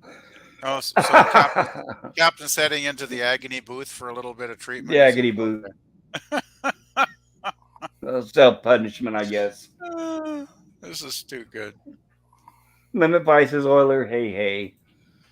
And Sean Carter says 9 out of 10 spinning robot doodads. I agree, Cool. Sean. Awesome. Yeah, great. Thank you for voting, Sean. Lemon Pie says agonizer booth. And Captain says they're playing Picard season 3 on loop as punishment. No, no, the punishment is that the news just hit out is that thanks to those people watching the new Star Trek, CBS thinks it's successful, so Kurtzman's been renewed, and they're going to start a whole batch of new garbage based on Kurtzman now, thanks to people watching and talking about this season. And this is exactly what I was afraid was going to happen. But there you go. Well, So I'm for all of you sorry. guys, you can pat yourself on the back. Well, I'm sorry. I'm enjoying Lord Deck, Strange New Worlds, and Prodigy. Well, those aren't the ones that got the network's attention. It's Picard season 3.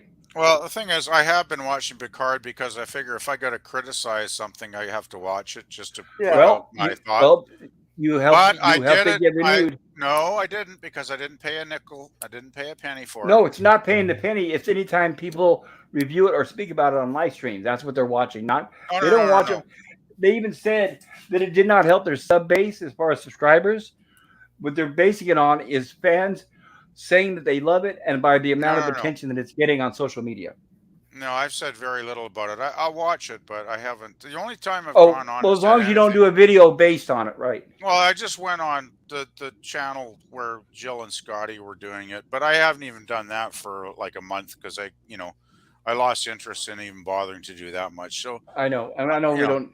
I've just been watching it on a certain website just to see basically to see what all these crazy people raving about it were about, and it's like so far it's like this stuff's not that good. Like it's still Kurtzman Trek. It's not Star Trek. It's not Star Trek. Yeah, exactly, Jill. Well, but unfortunately, by everybody watching it and giving it the attention that it didn't deserve, now CBS thinks that they're doing the right thing. So you're going to get many more. In fact, they're saying that Kurtzman and company are renewed all the way to 2030. So I hope everybody's happy. And Oleg Greg says, "Hey, Lemon." And Jim says, there's a link there, everybody. Jim's channel. Please check that out. Like I said, he's got some great Star Trek videos, and he does a lot of, like I said, I like some of that 3D work that he's doing, and he's got some modeling there that he's 3D model animated videos is what I'm talking about. He's not building models like Scotty. Like Sean Carter. But he's making like fan videos that he's using 3D animation for. So that's what I mean by with Jim, and I highly recommend it. And Oleg Ray says the booth for the captain. Shame. Matt G says LOL. And Spidey says nice review, Pop Culture. Well done, buddy. Well, thank you, Spidey. Believe me, it helps when you guys are here. You guys are my inspiration. If there was nobody here, I doubt I would be able to do very well at all. You got 12 people watching right now, Pop. So that's pretty successful. Oh well, I'm glad because mine shows 0. I thought this was a true echo chamber. No, I just checked my YouTube and there's 12 currently watching, so that's pretty good. I'd say turning out for a show that's from 1965. I'd say that's not bad. And that makes me happy knowing that you guys are here and that you guys are enjoying it. That's what I was hoping for. I was a little, I had a little trepidation going in, but wasn't sure how popular Lost in Space would be. Well, I was, and the whole point is to bring back. Yeah, and the whole point was to maybe talking about it.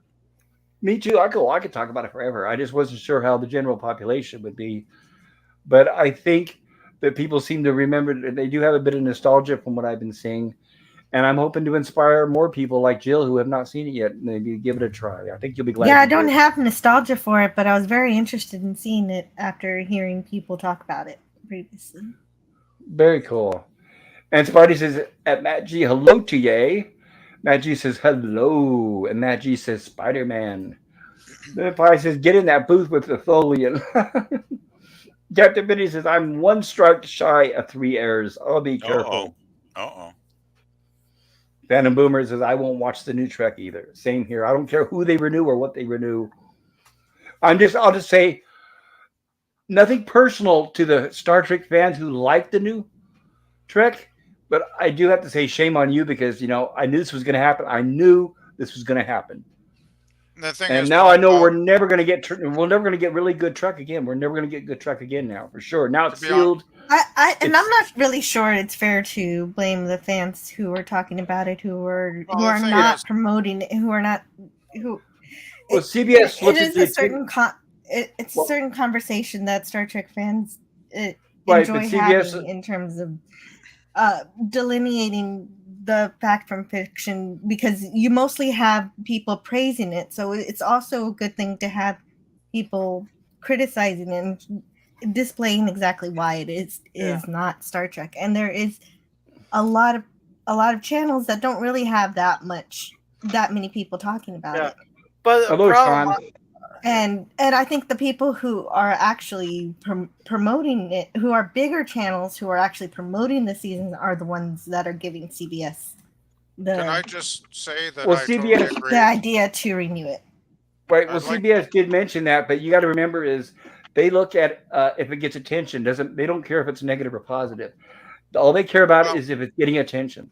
They said that. The thing is, I'd like to agree with what Jill just said, because I think she's exactly right on that. Personally, I don't feel like my little one person watching this stuff is probably given the green light. I mean, I think it's the big damn channels, like ones I won't mention because I know you don't like us to mention them. Right, but we all know who we're talking about, right? We know. Yeah, who we we're know. About. There's like 5 or 6 of them on YouTube that are gigantic channels, and they've all like gone gaga, love, jumped on the bandwagon, and it's like the best thing since sliced bread. And I'm like, and Terry Matalas is the new savior of Star Trek. And it's like, oh, what kind of Kool-Aid are they're drinking? Some kind of weird Kool-Aid, because I just don't see it, and that's why I watched it, because I was when that many big channels were going, hey, this is good. I had to go check it out for myself just to know if it was, and I realized, no, these guys are wrong. It's not good. And so I'm with Jill. It's like I'm not embarrassed to say I watched it and I criticize it, and I don't think it's real Trek either. Yeah. Well, the problem I'm seeing here is, they did bad with Picard seasons 2, 3, and Discovery and all that. But then when they did start going back in the right direction, getting better stuff, in my opinion, start trying to go back in the right direction of Trek, people are still shitting on them. So where's the incentive for them to try to do better? Gorilla, when you say they're going back in the right direction, that's a matter of opinion. Some of us don't think it's the right direction. That's why I said in it. The thing is, guys, I think hello, Sean. Sorry, Sean. I know you're being kind of. Sorry, Sean. Right, ahead, Sean just came in. Everybody, say hello to Sean Carter. Hi, Sean. Hey, Sean. Hey, I just have like I have a 30-second blurb, and then I gotta go. The store's about to close. Two quick things. So the people that hated what was before, we're talking about Star Trek.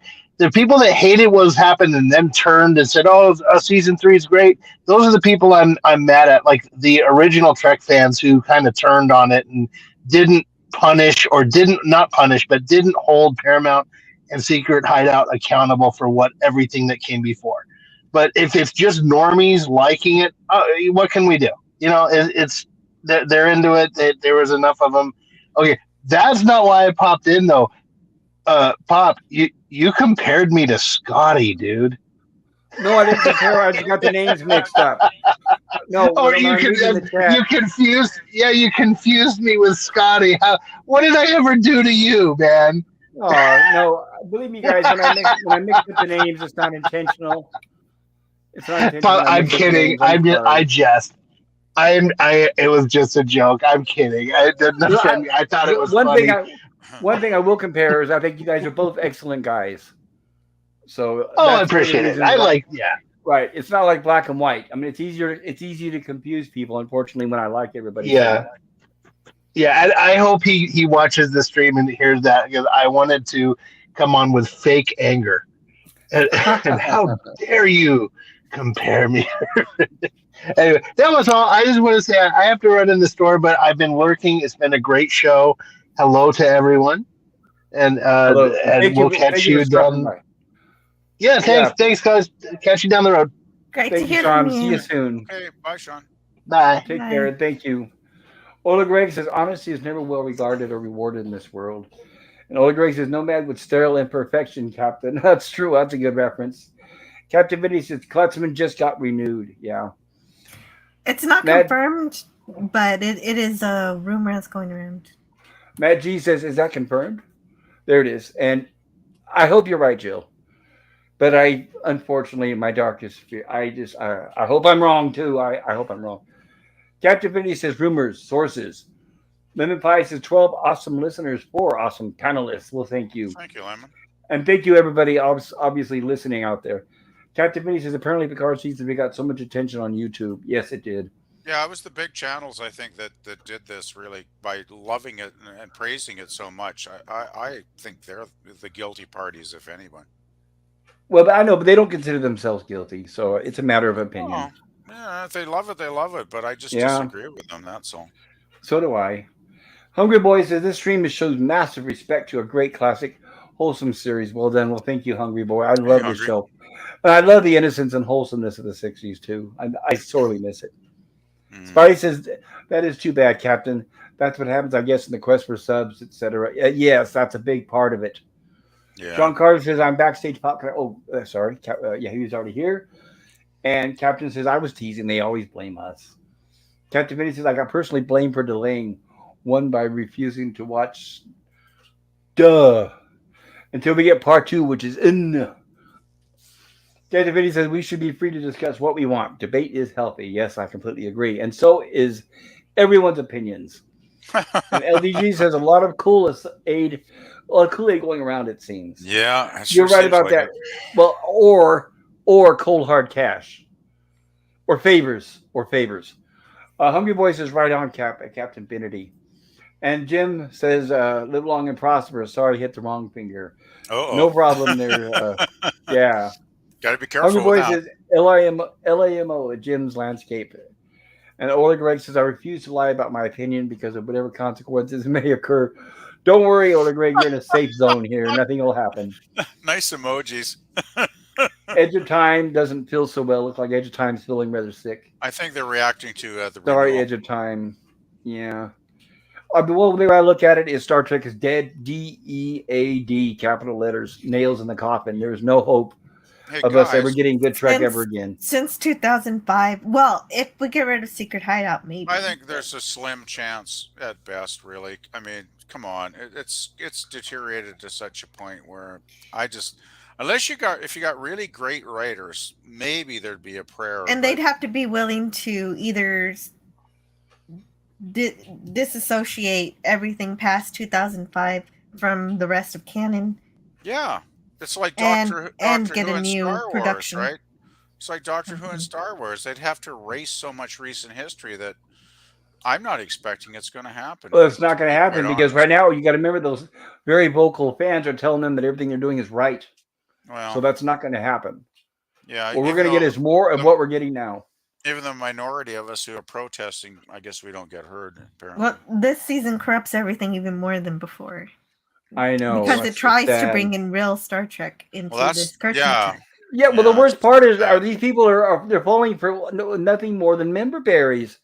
It's like, Yes, flashing lights in front of a little kid, and they're going, Well, the reason why it's working is because some of these member berries are actually tied in with the plot and they kind of sort of know how to write a story, but that doesn't make it Star Trek. yeah, I agree with that one. I agree. And Euler Greg says, I haven't formed an opinion on season 3 or said anything about it yet. I just go by Berto Prey 5. Shout out to him. I love Berto Prey 5, and he has very concise, insightful, and he's the only honest YouTuber that I trust because his opinion, he'll say what's good and what is bad. Only honest YouTuber. Yeah. So bless Berto Prey. He's got nothing to gain and nothing to lose. Yeah, his And Hungry Boys critiques is have been pretty No good. one else. and spot on. And he Yeah, knows Trek more than anybody I know. My God, that man knows all the details. He knows where yeah, to call him. yeah. I've watched some of those and they've been really good. Yeah, I listened to the entire Well, like I over love an Bird of hour and Prey a half. 5 too, but there are other people who are pretty good reviewing this. Well, that's That's all right. possible, but I enjoy his. I only need one review that I have time to watch, and his are about an hour and a half, And which that, is yeah, just and that's about fine fair. for me. Hungry Boy says LMAO being compared to Scottimus Maximus is a compliment. Absolutely. Yes, I agree. And Jim says, "Oh man, comparing Sun on the Scoits like being in the agony booth." And Herc 130 says, "It has been a great show. Sean is right. Thank you, Herc." And Ola Greg says, "But I have watched all series and movies of Trek, and I stream in Germany occasionally, and that's where I discuss pop culture." Well, that's totally fine, Ola Greg. And by the way, Ola Greg, I don't know if you've done it or not, but feel free to put a link to your channel, and I'll pop it up on the chat. Ola Greg says, "Cheers." And Jim says comparing any of us with Scotty is like putting us in an agony booth. Oh, I don't know about that. Scotty's a swell guy. Lemon Pie says cheers. And Ola Greg says, I hate Kurtzman like Khan hates Kirk. Captain Divinity says, Kurtzman. I have to add, damn you. And Jim says, time to let puppies out of everyone. Have a great night, but still we'll listen on the cell phone. And don't say that too loud. My dogs are listening. They can always tell when I'm winding up the show. They start going crazy. You guys will know. You'll hear them. Captain Divinity says, give me Tarantino Trek or give me death. I have to ask. And Ola Greg says, Trek will never die. Not as long as it lives in our hearts. Captain Divinity says, Captain's mother log. Yep, we got our And DVDs and our Blu-rays. That's right. Hold on to those. Hold on to those.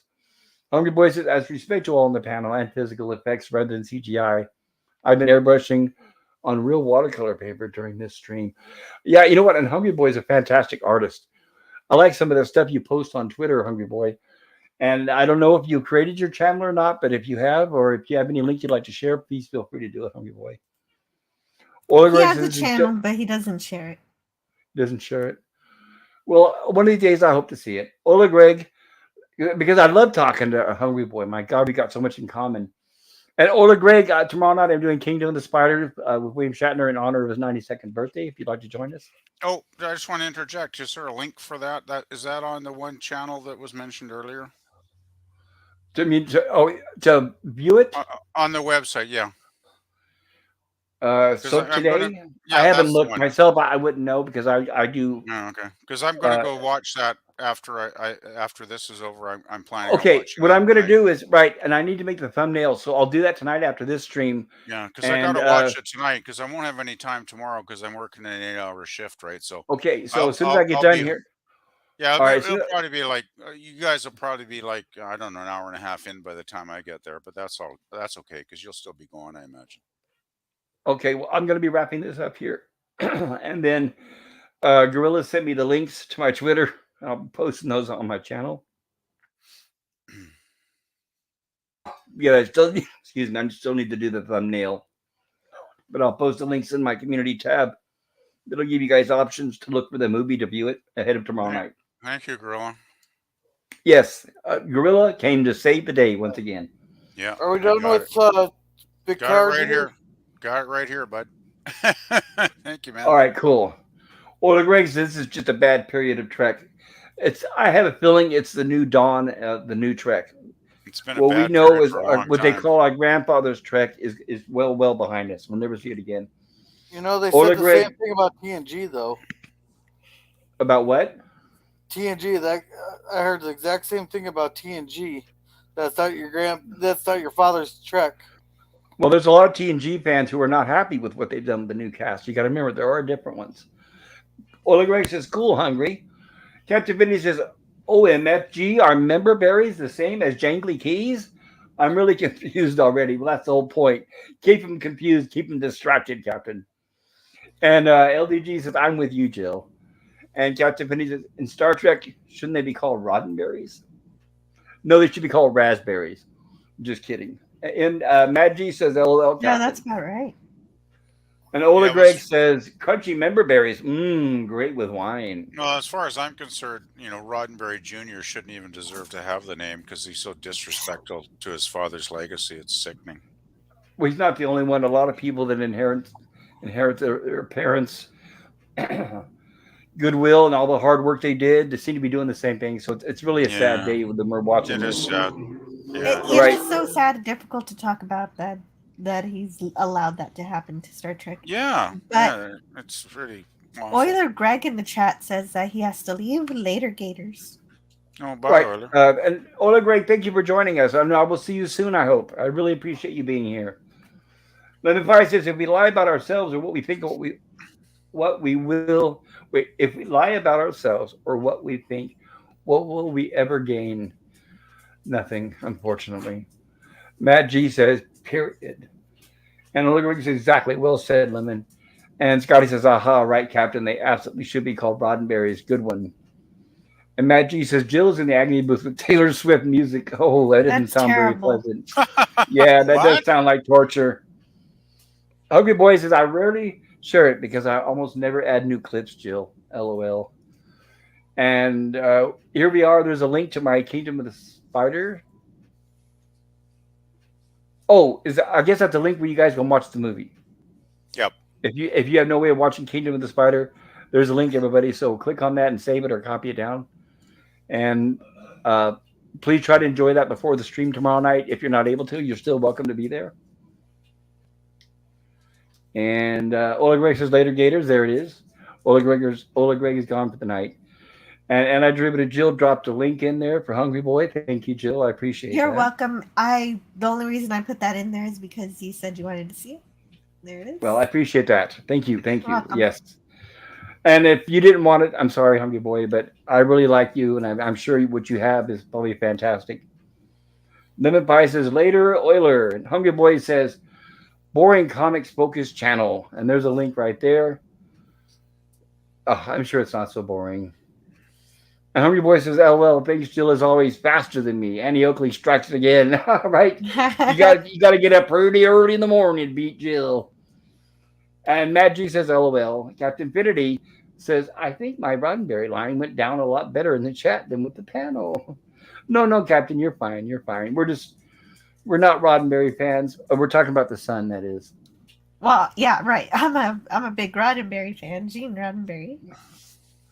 What's the son's name again? Rod, Rod. right? Yes, right. Rod.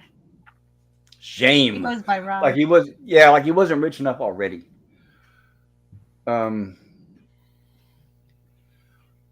Okay, yeah, there's the link for the Kingdom of the Spiders. Okay, let me sure. I want to make sure I cover everybody's chat. I think I'm all caught up with the chat. So before Yeah, we it's a go really any sad further, thing because he gave the people who got the more expensive tickets at the convention a doll of Loxana, which of course is his mother, Majel Barrett, and I thought it was a nice gesture, but now it just feels so hollow. I want to give somebody the toy. that's almost like handing out pictures of yourself, I guess. Lemon Pie says, when this is over, I will listen to Floyd the Barber. Crank up Floyd the Barber. There you go. Captain Infinity says, jeans weren't the Genie. Lemon Pie says, Hey, Roddenberry has nice, antioxidants. nice David Bowie reference there, Captain. So, okay, I know we're. Thank you to everybody in the chat for being here. So, I'm going to be closing this up. But before I do, I'm going to be asking each of your what you thought about tonight's stream. Gorilla, what did you think about tonight's stream? And then please tell us about your channel. What grade would you give this episode? Well, I had quite a few nitpicks on it, So there's small nitpicks, like some of the science didn't add up, and stuff like that, and a little bit of complaint about the title, but stuff. But overall, it wasn't like that bad. These are just like minor nitpicks, and some of it was just me being an asshole. But I'll give it a B. Well, tell us about your channel, Gorilla. Well, I do a lot of shorts there. I picked up a bunch of stuff while I was out in Sioux Falls, so I'll be doing bunch of shorts over the next week and stuff. We are doing Time Cop on Wednesdays there. Then come watch me get a copyright strike or copyright claim on Fridays there with the Waltons. So far, I've won 15. Well, hopefully not. Well, every single one's gotten a copyright claim, and every single one's been released. I don't know who's worse with the copyright claims, CBS or Warner Brothers. CBS. Who has Waltons? Isn't that CBS or no? Is that Warner That's Brothers? Warner Brothers. CBS, gotcha. If you play even just a small segment of their stuff, they'll hit you with the damn claim. and they won't release it for 30 days. They'll let it expire, but they'll only claim the stuff that's actually theirs. Versus Warner Brothers, yeah, they'll release the copyright claim right away, but half the stuff that they claim is you talking. Yeah, I noticed they're not very honest in that department. Yeah, but they'll release it within 6 hours. But I just had a video blocked there. If you guys want to go and drop a like on my recent Walters video, I don't care if you're watching or nothing. Just as an FU to Warner Brothers, that'd be appreciated. Because they took they took all everything, any chance of any watch hours or anything away from it because because they blocked that most recent video. Usually it just was a claim and they didn't block the video, but this most recent one they blocked it. Huh. Yeah, Wow. shame on them for that. Then And Babylon 5 on Saturdays. Then on Sunday, uh, apparently I got the wrong. I thought this movie we're watching on Sunday was about the mayor of Chicago, but apparently I got the wrong Beetlejuice. oh well, I'm sure people would rather see the Tim Burton version, right? Yeah. Okay, and now, Jill, it is your turn. Jill, what would you grade this episode? And please tell us about your channel after. I've got to give this one an A. It's about, it seems like a second parter to the first one and good conclusion. This was a pretty lovely episode. Of course, I enjoyed Will's attempt to communicate with the electric alien, which you taught me what they call bubble aliens, for lack of a better name of them, which I've retained that. And I enjoyed the exploration of the ship and how those vines falling down from it were not just there for show, but they actually included them as a power source for the ship. So it wasn't just something there to be alien, there was a purpose. And I also enjoyed the beginning encounter and rescue attempt at the beginning and the danger with the comet. And I'm looking forward to next week's adventure. Beautiful, and I completely agree with you, Jill. Thank you. And your channel? And right, my channel. I have a channel called Antiderivative Jill. And tomorrow, Pop Culture will be back to help me review Operation Annihilate. And Yes. we'll also be on with Scotty R37 to review the end of season 1 of Star Trek, the original series. And I also do other things. I have a Friday show where I talk about other science fiction or maybe science fact sometimes also. And sometimes I'll have a shore lead where anything can happen. And there you go. And I do highly recommend it. And also, Jill randomly has gaming streams. That's true. We had a very good one. This last one was one of my best. Very, very cool. Yeah, thank you, Jill. And thank you for spending time with us today. You're welcome. Thank you for having me. Oh, it is always my pleasure. And now, PvP, it is your turn. Please give us your rating on the episode and tell us about your channel if you'd like. Okay. Well, I gave it a solid B. I think it's a very, very good episode. The only reason I gave it a B was because there are, future upcoming episodes that I rate much higher because there's some that I think are absolutely fantastic. So, I want to give myself some room to, give higher ratings onto those episodes because there's some episodes coming up, fairly soon that I think are like probably A's and even A pluses, like just classic, absolute fantastic episodes. So this was a very good one, but there's much better stuff to come, in my opinion. So Oh, yeah, yes. Yeah, when I was collecting earlier, I was working on the our opening title for the stream, right. and I was putting together clips from episodes over the 3 seasons, and I had to finally stop myself. There's so many. It's like, no, I think that's enough. That's Yeah, enough. I already yeah. have too many, right? I think, well, I think the next 5 episodes or so are probably really, really solid. They're probably, I think all of them are probably going to be in the A category for me coming up. So there's some really good stuff coming up here over the next little while. And I guess I Yes, should I talk about completely my agree. channel then, because I don't have much else to say. It was a very Yes, good please episode, do. but there was better stuff to come. I'm still just doing my music playlists and music stuff. Hopefully soon we'll do a live stream one of these weeks in the next week or two. Hoping to.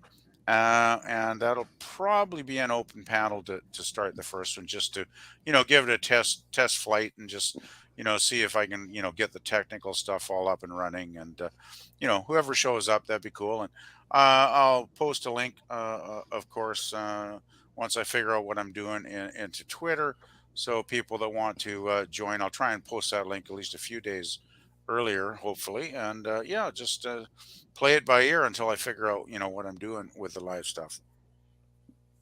All right, very cool. Thank you. You're welcome. And I have to say, I gave it an A, and I agree with PvP. There are going to be episodes where you could, excuse me, you can say that they're better. But for me, I love the dynamic of the '60s and the family, which, like I said before, I sorely miss. And I know this is not really as hardcore science fiction as Trek. It's a little more fantastical, but I appreciate that because I know that as technology wise, as a human race, we've grown. We know a lot more about the solar system than we did back in the 1960s. So I appreciate that they guessed as much as they could, or they speculated as much as they could, and and people are always going to hate Doctor Smith, but it takes a while for him to grow on you. And by the end of the 3 seasons, I actually loved the actor and the character for what he did. So he actually does grow quite a lot in this show. So what you're seeing now is just the very beginning. He's still getting in the feel of the character and filling in the shoes. And this is before these episodes we're watching now is before he was hired on permanently. So this is where every night when he went home, he was thinking in his head, "What am I going to do? I've got to change this. If I don't, they're going to kill me off in the first 4 or 5 episodes." So he knew, just like what you and all what we're all thinking, that oh my God, they're probably going to shoot him out the airlock eventually, or throw him to the bad guys or the monsters, right? So Yeah. so yeah, it's great. It's endearing, and I love it. And by the way, I have I'm gonna like Jill does. Jill shows a clip of the next week's episode at the end of each episode, and I was able to download them, but they're all in one piece. I've got to cut them up and edit them separately. So starting next week at the end of our stream, I will show a preview for the following week's episode, and Awesome. that one's good. That one will be Island in the Sky, which will be next Yeah. week's episode. For me, that's when. For me, Island in the Sky is when the series really starts to take off. Which Oh is yeah, why I I agree. I'm not going to argue which is that. why I was conservative in my rating tonight, because Island in the Sky, I think, will get a higher rating. Okay, very cool. And I'm excited too. I can't wait till we cover it. Sean Carter in the chat says, "Did Rod Roddenberry praise HR Trek continues? Star Trek continues, and says it's canon to him. My, how he turned. Maybe they promised. That's the problem. Yeah, a truck full of cash. Yeah, big And he was handfuls of already a money. millionaire, everybody. I want to remind you of that. He was handed $1 million when his dad and mother passed away. They handed him a multi-million-dollar franchise, and that still wasn't good enough for him. So yeah, make that what you will." And Hungry Yeah, Boy says Kingdom of the Spiders is hilarious. Yes, MST3K ripped it. yeah, it is a I fun love, film. yeah, and I love MST3K and Rip Tracks. Yes, so Hungry Boy, I completely agree. Yes, Sean Carter says promise him a producer credit, among many other things. Captain Vinny says thanks, panel in the chat. This was real fun. Well, yes, it was, and thank you, Captain, for spending your time with us. Canadian Spider-Man says thanks for the stream, Pop. It is my pleasure, Spidey, and thank you for stopping by. And also, Spidey says, and to the chat, cheers. And Jim says, internet was great. Oh, yes, absolutely. I'm so lucky to have you guys here. I have the best chat and the best panelists. Well, next to Jill. Jill also has some fantastic ones, I may say, and so does Well, Gorilla. yeah, thank you. But you did a really wonderful job narrating the show along with my slides. So I think that's a good move way to move forward here. Thank you. And without your slides, that would not have been possible. So thank you as well. You're welcome. Lemon Pie says, thanks, everyone. Lemon Pie says, PvP, hell's your mother. Lemon Pie says, PvP is the Mac Daddy. Oh God. How do? Captain Vinny Wow. says PvP Wow. is the daddy Mac. Which Okay. reminds me, I think I'll have mac and cheese for dinner. Yeah, I got to think of supper. Yeah, man. Well, I took out some meat to thaw, and I'm trying to think about what to go with it. And I do have mac and cheese, so I'll have Well, a little. I got like a half a dozen cans of tuna in the cupboard, so I think I'm gonna do like a tuna loaf. Well, here's a secret recipe: put tuna in your mac and cheese. It's actually interesting. Oh, I don't know if I have any mac and cheese around right now, Hey, though. add peas to it. Add peas, tuna, and to your mac and cheese. Yeah, it's almost like a tuna Oh, casserole. Captain oh. Vinny said, "Yeah, you know me. I'm down with PvP. Absolutely, I agree with you, Captain. Well, thank you, Captain. That's high praise. And thank you, everybody in the chat. That's why I shout out everybody. I hope I mentioned everybody. And I usually try not to skip anybody. Oh, and Captain says, never illing, always chilling. Antiderivative is jilling. Sean Carter says, oh, in Canada, it's craft dinner.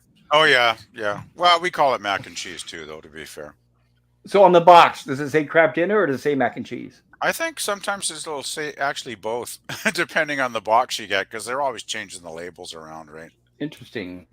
Well, Brother Price says, they have like kitty versions of mac and cheese where it's like shaped like little animals instead of yeah, they have that noodles. here too. Yeah, you know, so all kinds of weird stuff like that. They even have a Cheetos flavored I don't and think a I've seen flaming that hot one Cheetos here. flavored. Ooh, Well, just that sounds expect to pay different. double the price and get half the content. I heard that Yeah. wasn't that good, but I Yeah. want to say great freestyle, Captain Infinity. Lemon Fire Yeah, says license to Jill. Captain Vinny says I got to come up with a rhyme for gorilla.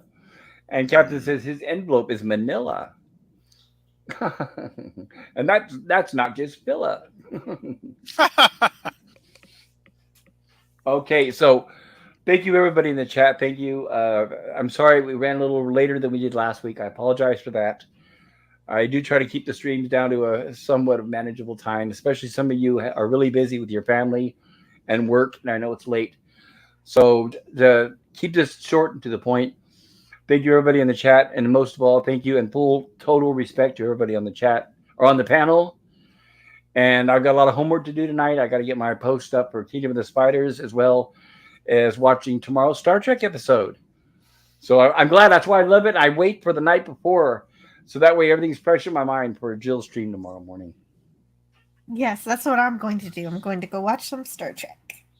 Oh, couldn't ask for anything better, right? Right. Okay, Great way to everybody. end the day. Yeah, exactly, right. And plus, doing the homework and learning about all the new things behind the scenes, it's fascinating. Totally perfect. Mhm. Yes. Okay, so thank you everybody in the chat. Have a wonderful night, and I hope to see you all next week. And if you please visit Antiderivative Jill's channel tomorrow, where we're going to cover the TOS episode. Sorry, Jill. Which one is it again? Operation Annihilate. That's it. With an Operation Annihilate. exclamation. Thank you. I love that episode. That's one of my favorite season 1 episodes. Actually, I think it's a really cool episode. Oh, it's hard to pick my favorite. My goodness, especially after we just did City of Forever. It's a great Spock episode, though. I think that's why I really enjoy it. It is. I've got a good friend who I'm trying to introduce to Trek. They've been very hesitant. They keep saying, "Isn't that the one with Darth guy and the guy who covered his hair?" I said, "No, that's Star Wars." So I'm trying to figure out a really good episode of Trek to introduce to my good friend. I don't bother. Yeah. My family thinks I like Star Wars. Yeah, see, the people who don't watch them don't know, right? Exactly. Wow. Exactly. They hear Star and it's like, oh. Right. Is that the right? Yeah, even they don't realize Star Wars came out like 11 years after Star Trek, but oh well, you know. They don't know any of that, right? They just know it's something with Star in the title. Let me ask this, Pop. Is your friend into like more the action space battle stuff, or are they into the more, intelligent dialogue, stuff? From what I can tell so far, they haven't really watched much science fiction at all. They enjoy real science. This person likes to talk about the planets, the universe, and everything that we all talk about, but they're not. They're completely new to watching science fiction. Oh, that's a tough one then. Because it is. Because I was going to say, if they're like a lot of typical Star Wars fans, where it's like bang bang shoot 'em up, space battles, and just endless action without too much thought to it, then I'd say go with an action-packed, episode of Trek. But if they're into more, intelligent writing and more thoughtful storylines, then I'd say there's a lot of other episodes you could go with. But if they're kind of like in between, I don't know what I could recommend actually. Wow. Well, they do like intelligent writing, and this person does like intelligent movies. But one thing Hmm. that helps is this person loves classics. They spend a lot of time on YouTube watching old black and white game shows, even though Oh, the person's much younger than I am. wow.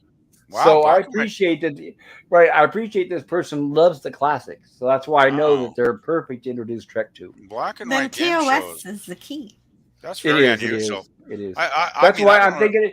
Well, and I do mention this friend of mine loves rom coms, so I'm thinking about City on the Edge of Forever. I think that'll be a little bit of mixture of everything. Yeah, It doesn't have the it Well, comedy, is. but the romance, right, and the thoughtful Actually, are you thinking. kidding oh, me? There is some comedy in the episode. It's not a There is, right, the old uproarious rice picker, kind of right? thing. the rice picker, yeah.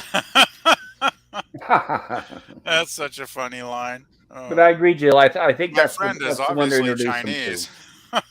Right. I think that'll You'd be the one never I'm get going to that introduce on them to. TV today, boy.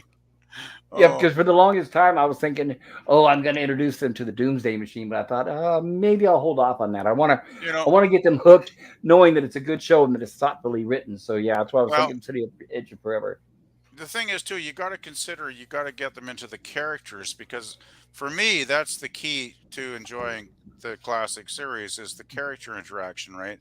It As much is fun as the space battles and all that are, it really is, mainly the big three and then the rest of the supporting cast and right. their interactions together that make the show, an incredibly great show. So actually, City's not a bad place to start, I guess, because you got a lot of Yeah. great Kirk Spock interaction, and McCoy is kind of throwing in there, and he is Yep. kind of like he's kind of like nuts, but that's kind of fun too. So Right. And we get Uhura. She gets to shine on the landing party. That's another thing I was thinking about. yeah, that's good. Yeah, yeah, and And Scotty's on Scotty the gets landing beamed down party as too. well. I mean, Yeah, yeah, it's really good. Yeah. I yeah. know we don't get Nurse Chapel, but we pretty much get the rest of the cast. I think that might be a good. You know what I'd say? If you can talk your friend into like watching three or four, I'd say go with City, follow it up maybe with Mirror Mirror because that's a fantastic episode.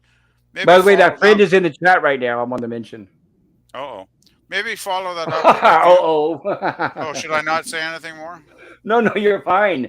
Now, I'm Oh, hoping us talking will help convince them. I was Actually, gonna say go follow that up maybe with oh, what's the Romulan one? Oh my, I'm having a brain cramp. The one season one with the Romulans are introduced. yes, yeah, I know, and I'm tired too. And I know what you're talking about. The one with Mark Leonard in it is the Romulans. Yeah, the Mark Lander one, and then I'd say maybe go with like Doomsday Machine. Maybe throw in the season three Klingon episode like Maybe Trouble Ellen of with Troy. Tribbles. How about Ellen of Troyes? That's a great episode, and the Yeah, Klingons are in that one. yeah, exactly. There's a whole bunch. No, there's a I lot A of go them. whole with bunch. DS9. I go with DS9 personally. Oh no, that person will never watch Star Trek again. Oh, DS9's a little too. Yeah, that's a little. Yeah, Yeah, I think TOS is the place to really start. it is. Start from the beginning. Start from the beginning. And as we know that with Star Trek, there was really no beginning. I mean, starting from the first episode, they just jumped right into the action without introduction of the characters. No, So they the point certainly is did. finding an episode that shows all the characters at the top of their game. So, excuse me, I think Well, City on the yeah, Edge of Forever is going to be perfect for that. yeah. I think it's a. I mean, well, hey, I mean, it's probably the most popular episode of the series, so you can't go too far wrong. I would think with that one. Right. And I know this person's intelligent enough that they'll understand it Oh yeah, and it's appreciate it it's for what it is. it's just an episode that works on every single level. I mean, hey, Captain Finity loves it. Like, what is that saying? I know it, right? And you've got a time travel expert right there. He would know if Yeah, anybody would. exactly. If it works for Captain, it's probably going to work for 99% of the people out there. So, Captain Vinny says pop culture, a real American Eagle, no vulture. Thank you, Captain. Sean Carter, the flaming hot one was great. Oh, we got somebody who tried the new Cheetos, mac and cheese. oh, Lemon Pie says love y'all, and thank you, Lemon Pie. Herc is there, and I believe he's got a cowboy hat going on. And Hungry Boy says fab job, guys. Thank you, Hungry Boy. Captain Vinny says oh mirror mirror yeah, every day. Mirror I Mirror. agree, Yeah, Captain. I've been I thinking about both. Mirror Mirror is And my Sean number Carter. one episode. Sean Carter says Balance of Terror. There it is. Ramen episode is a great introductory episode, same as the Corbomite maneuver. I totally agree. Carbonite's good too. Yeah. No, don't go. Do not go with No, Spock's brain. Spock. No, probably not. Or the way of Eden. No, it's like no, I don't think so. No, Okay, so no. let me. I'm No, gonna no, finish you up gotta this go chat to real it. quick. You gotta go with, and the children will lead. Oh, yeah, I was just thinking that, but please don't. Everyone's favorite. Oh, a quick note of trivia. You guys know the episode of The Children Will Lead, right? Nope. The children shall lead. Yes. Hail, hail, fire and snow. You know what I'm talking about? The kids. Yes. Yeah. Never mind. We'll cover it when I we get remember there. that. Well, I remember you that guys remember the annoying- tallest? You remember the oldest kid that was the tallest and he had freckles? You know what I'm talking about? Skinny Yeah, kid? was that the kid that shook his fist repeatedly till the point where Yes. I wanted to slap him? Okay, that's the kid. Well, did you guys know that he's the one that created the sound effect for V'ger in Star Trek the Motion Picture? Really? That's Yeah, cool. I'm sorry, Star Trek 4, The Voyage Home. He did the big whale probe. The whale Wow. probe. Hey, that's Yeah. wonderful. Wow, that's really Yeah, cool. he grew up to be a musician. And for That's Star Trek cool. 4, he did the sound effects for the whale probe. That's You're gonna have to remember that for season 3. Well, that's I will. good. I'll look it up more right now. It's off the top of my head, but I'll look at the exact details and read that to you when we get that episode. Well, I'm just glad he Oh. went on and did something worthwhile with his life after being in that horrible episode of TOS. Right? Maybe it redeemed him. It redeemed him. It redeemed. Yeah, in my eyes, Right. it has redeemed him. Yes. Hertz says, "Use the Force to Harry Gandalf." And Hungry Boy says, "I heard the same people say space cars and Star 8 laser." Ack. Sean says, "My first would be Balance of Terror." Oh, there's so many. I do It's have to agree. How can you really choose? So there's so many great episodes. I know it has the best of Spock, introduces you to a classic adversary, shows how Yeah. humans have improved, I would and really has a try and classic find submarine one plot. with the character interaction. You know, a strong character interaction episode. But honestly, I think City's probably as good as let's put it. It's as safe a choice as you're probably going to get because it's got so much, right? I think so too. Cat Infinity says Star Trek is an awesome comic, graphic novel, and play, as Hungry and Klobby well know. Thank you, Captain. And Starstruck is an. Nope. I think he same maybe was comment. repeating himself. Yeah, Captain Infinity says, "Oh my, OMG, the title is a pun." Captain Infinity says Starstruck. I just got that, says Captain Infinity. And Sean says, "I wouldn't show Edge as a first. The episode hits more if you know Kirk as a character well. Mirror Mirror is also required to be familiar with Starfleet and the character's nature." That's a good point. That's a good point. Yeah. It is. Okay, So so I- maybe you want to go with maybe- an action-packed episode. Maybe Trouble with Tribbles. I mean, who could hate that, huh? Well, yeah. Hungry Boy says, Yes, when Captain he said Infinity- humor, that's what I thought of.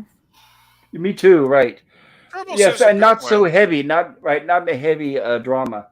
Hungry Boy says Captain Infinity Star Trek done by Richard O'Brien would have made millions. That's Richard O'Brien from Rocky Horror Picture Show, guys. Well, the thing is, Tribbles does have the Klingons in it too, so that's not a bad starting point. And I guess, as long as you're certain that they might go for like a more comedic episode, that might be a safe place to start. I think so. I'm going to give it a try. Captain Infinity says Central Park. Oh, I just got that. Phoebe. And Hungry Boy says O'Brien. Sorry, Captain Infinity. Yes, Hungry Boy, we know who you're talking about. Riff Raff from Rocky Horror. No, here we Captain go. Infinity says hashtag Keiko Pegs. I'm not sure what that is. Herc130 says, how about a feel-good movie like Schindler's List or Saving Private Ryan? Yeah, There you that's go. a real That's feel-good a real film, crowd yeah. pleaser. Yeah, real crowd pleaser. Yeah, that was Captain Infinity uplifting. says Central Yeah. Perk. Sean Carter says intro episodes I'd pick: Corvine Maneuver, Balance of Terror, Journey to Babel, Doomsday Machine, and City on the Edge of. Oh God, yes, those are all. It's hard to choose. They're also Journey to great. Babel's a good one too. Yeah, that's It is. Captain Infinity says because of the caffeine. It's okay, Captain. We understand. Sean Carter says, doesn't he also play Kirk's nephew in Operation Annihilate? I think he You're might. talking We're about covering that Shatner? soon, aren't we? Yeah, we're covering that next week. Yeah, By the No, way, no, you no, guys- that's tomorrow. yeah, I mean, right. Well, next stream I meant, but anyway, no, really- Shatner plays his brother. no, he says the son of his brother, Oh, right. Yeah, there is the Kirk's the nephew, right? Yeah, right. Right. So we will cover that tomorrow. Yeah. And Lemon Pie says caffeine is a hell of a drug, And Hungry Boy says Star Trek meets Rocky Horror and a chorus line, Captain Infinity, Money in the Bank. Captain Infinity says really perks you up. Oh, I'm sure it does. A little too much for me. That's why I don't drink it. And Captain Infinity says PvP is really wrestling with this question. Yeah, you got Yeah, my I know. It's imagination going now. It's like, oh, you got to just talk your friend into watching at least 3 or 4 episodes, Pop. I will if I have to tie them down and You got to force get their them eyes to open. get. You got to say, look, this show is too complicated to sum it up in a single episode. Wait, wait, You wait, wait. got No, to I watch. wouldn't. I'm not You going to know, say that because that'll turn them away. I'm going no. to say the show is so simple you'll fall in love depending on what episode you watch. Okay. Well, Right? Because when you just say tell them that. complicated, they're going to think, oh, I don't want to get into something complicated. So my whole point is the Hmm. cast is so simplified that you can watch almost any episode and get hooked. Right. Well, maybe just tell them, Kirk is always, loving space babes. That might work. No, I don't want to. No, I don't want to pigeonhole the. I don't that want to was a joke. pigeonhole the That was a series. joke. That was a Yeah, but joke. I don't. I know, but I don't want to pigeonhole any of the characters. Captain Infinity says so. It was so like if it was an electrical store, a central spark. And Sean Carter says confirmed. The actor who played Kirk's nephew in Operation Annihilate was the same kid from Children Shall Lead. So thank you, Sean. Oh, okay. And Captain Infinity says downtown Butchers Central Park, Pork. Downtown Butchers Central Pork. Okay, so I think that's everybody. Thank you, everybody in the chat. And I really, really, really appreciate all your comments tonight. And most of all, like I said, my fellow panelists, I'm sorry it's so late. It's 3.5 hours later. So thank you for spending time with me. And I'm excited, Jill. I'll see you tomorrow on your stream. You're welcome. Me too. Yeah, I will definitely be there. And I will have my homework ready. And for Right. also, everybody, if you're able to, I'll see you guys tomorrow at 6 p.m. Pacific for Kingdom of the Spider, the William Shatner. Yeah, I'll be late as usual, but I do think you guys will probably still be going by the time I arrive. So Yeah, I have I'll that problem. I just can't shut up. So yeah, I tend to talk too much. So yeah, no, we'll still be going on when you I get gotta there. work till like 7 tomorrow, so I know it'll be well late by the time I arrive. But that's okay. Okay, well I'll do the best I can to drag it on so you get to see the Yeah, best that's it. part. Drag it out to like 3 hours at least, and I should be there. Okay. Well, that particular problem though is really good for YouTube. Yes, well, it's good for YouTube, but not for keeping my listeners. Unfortunately, people tend to Well, give up you and got leave after a while. 12 people that were hanging in here real late, so that's pretty good. I know, but I've been looking at the analytics, and if I do a Oh, 3-hour stream, it'll say average watch time 12 minutes, something like that. So I'm like, oh, maybe I better That's not keep it. bad. I got 10 to 20 minutes. that's probably It adds average. up with lots of people. That's probably That's true, averaging in rewatchers though too. I would imagine, right? possibly. So So I if you would think enjoyed this, go ahead. I would just think the people that actually love your channel enough to sign in, just at the start and be members in the chat, through the whole 3 hours or whatever. Those are really the core audience anyway. Like anybody randomly discovering it. Like I know I'll discover random videos and I might watch it for 12 minutes, but if it's not my thing, I'll just tune out, right? So Well, yeah, that's how we all are. yeah. But thank you everybody for watching, and it was a great time. I had a blast, and I'm so excited for tomorrow. TOS is my favorite, so I'm excited to talk about good Star Trek again instead of the bad stuff that is out there. Hmm. So I want everybody to take care, huh? And I will see you all soon, to be exact, tomorrow.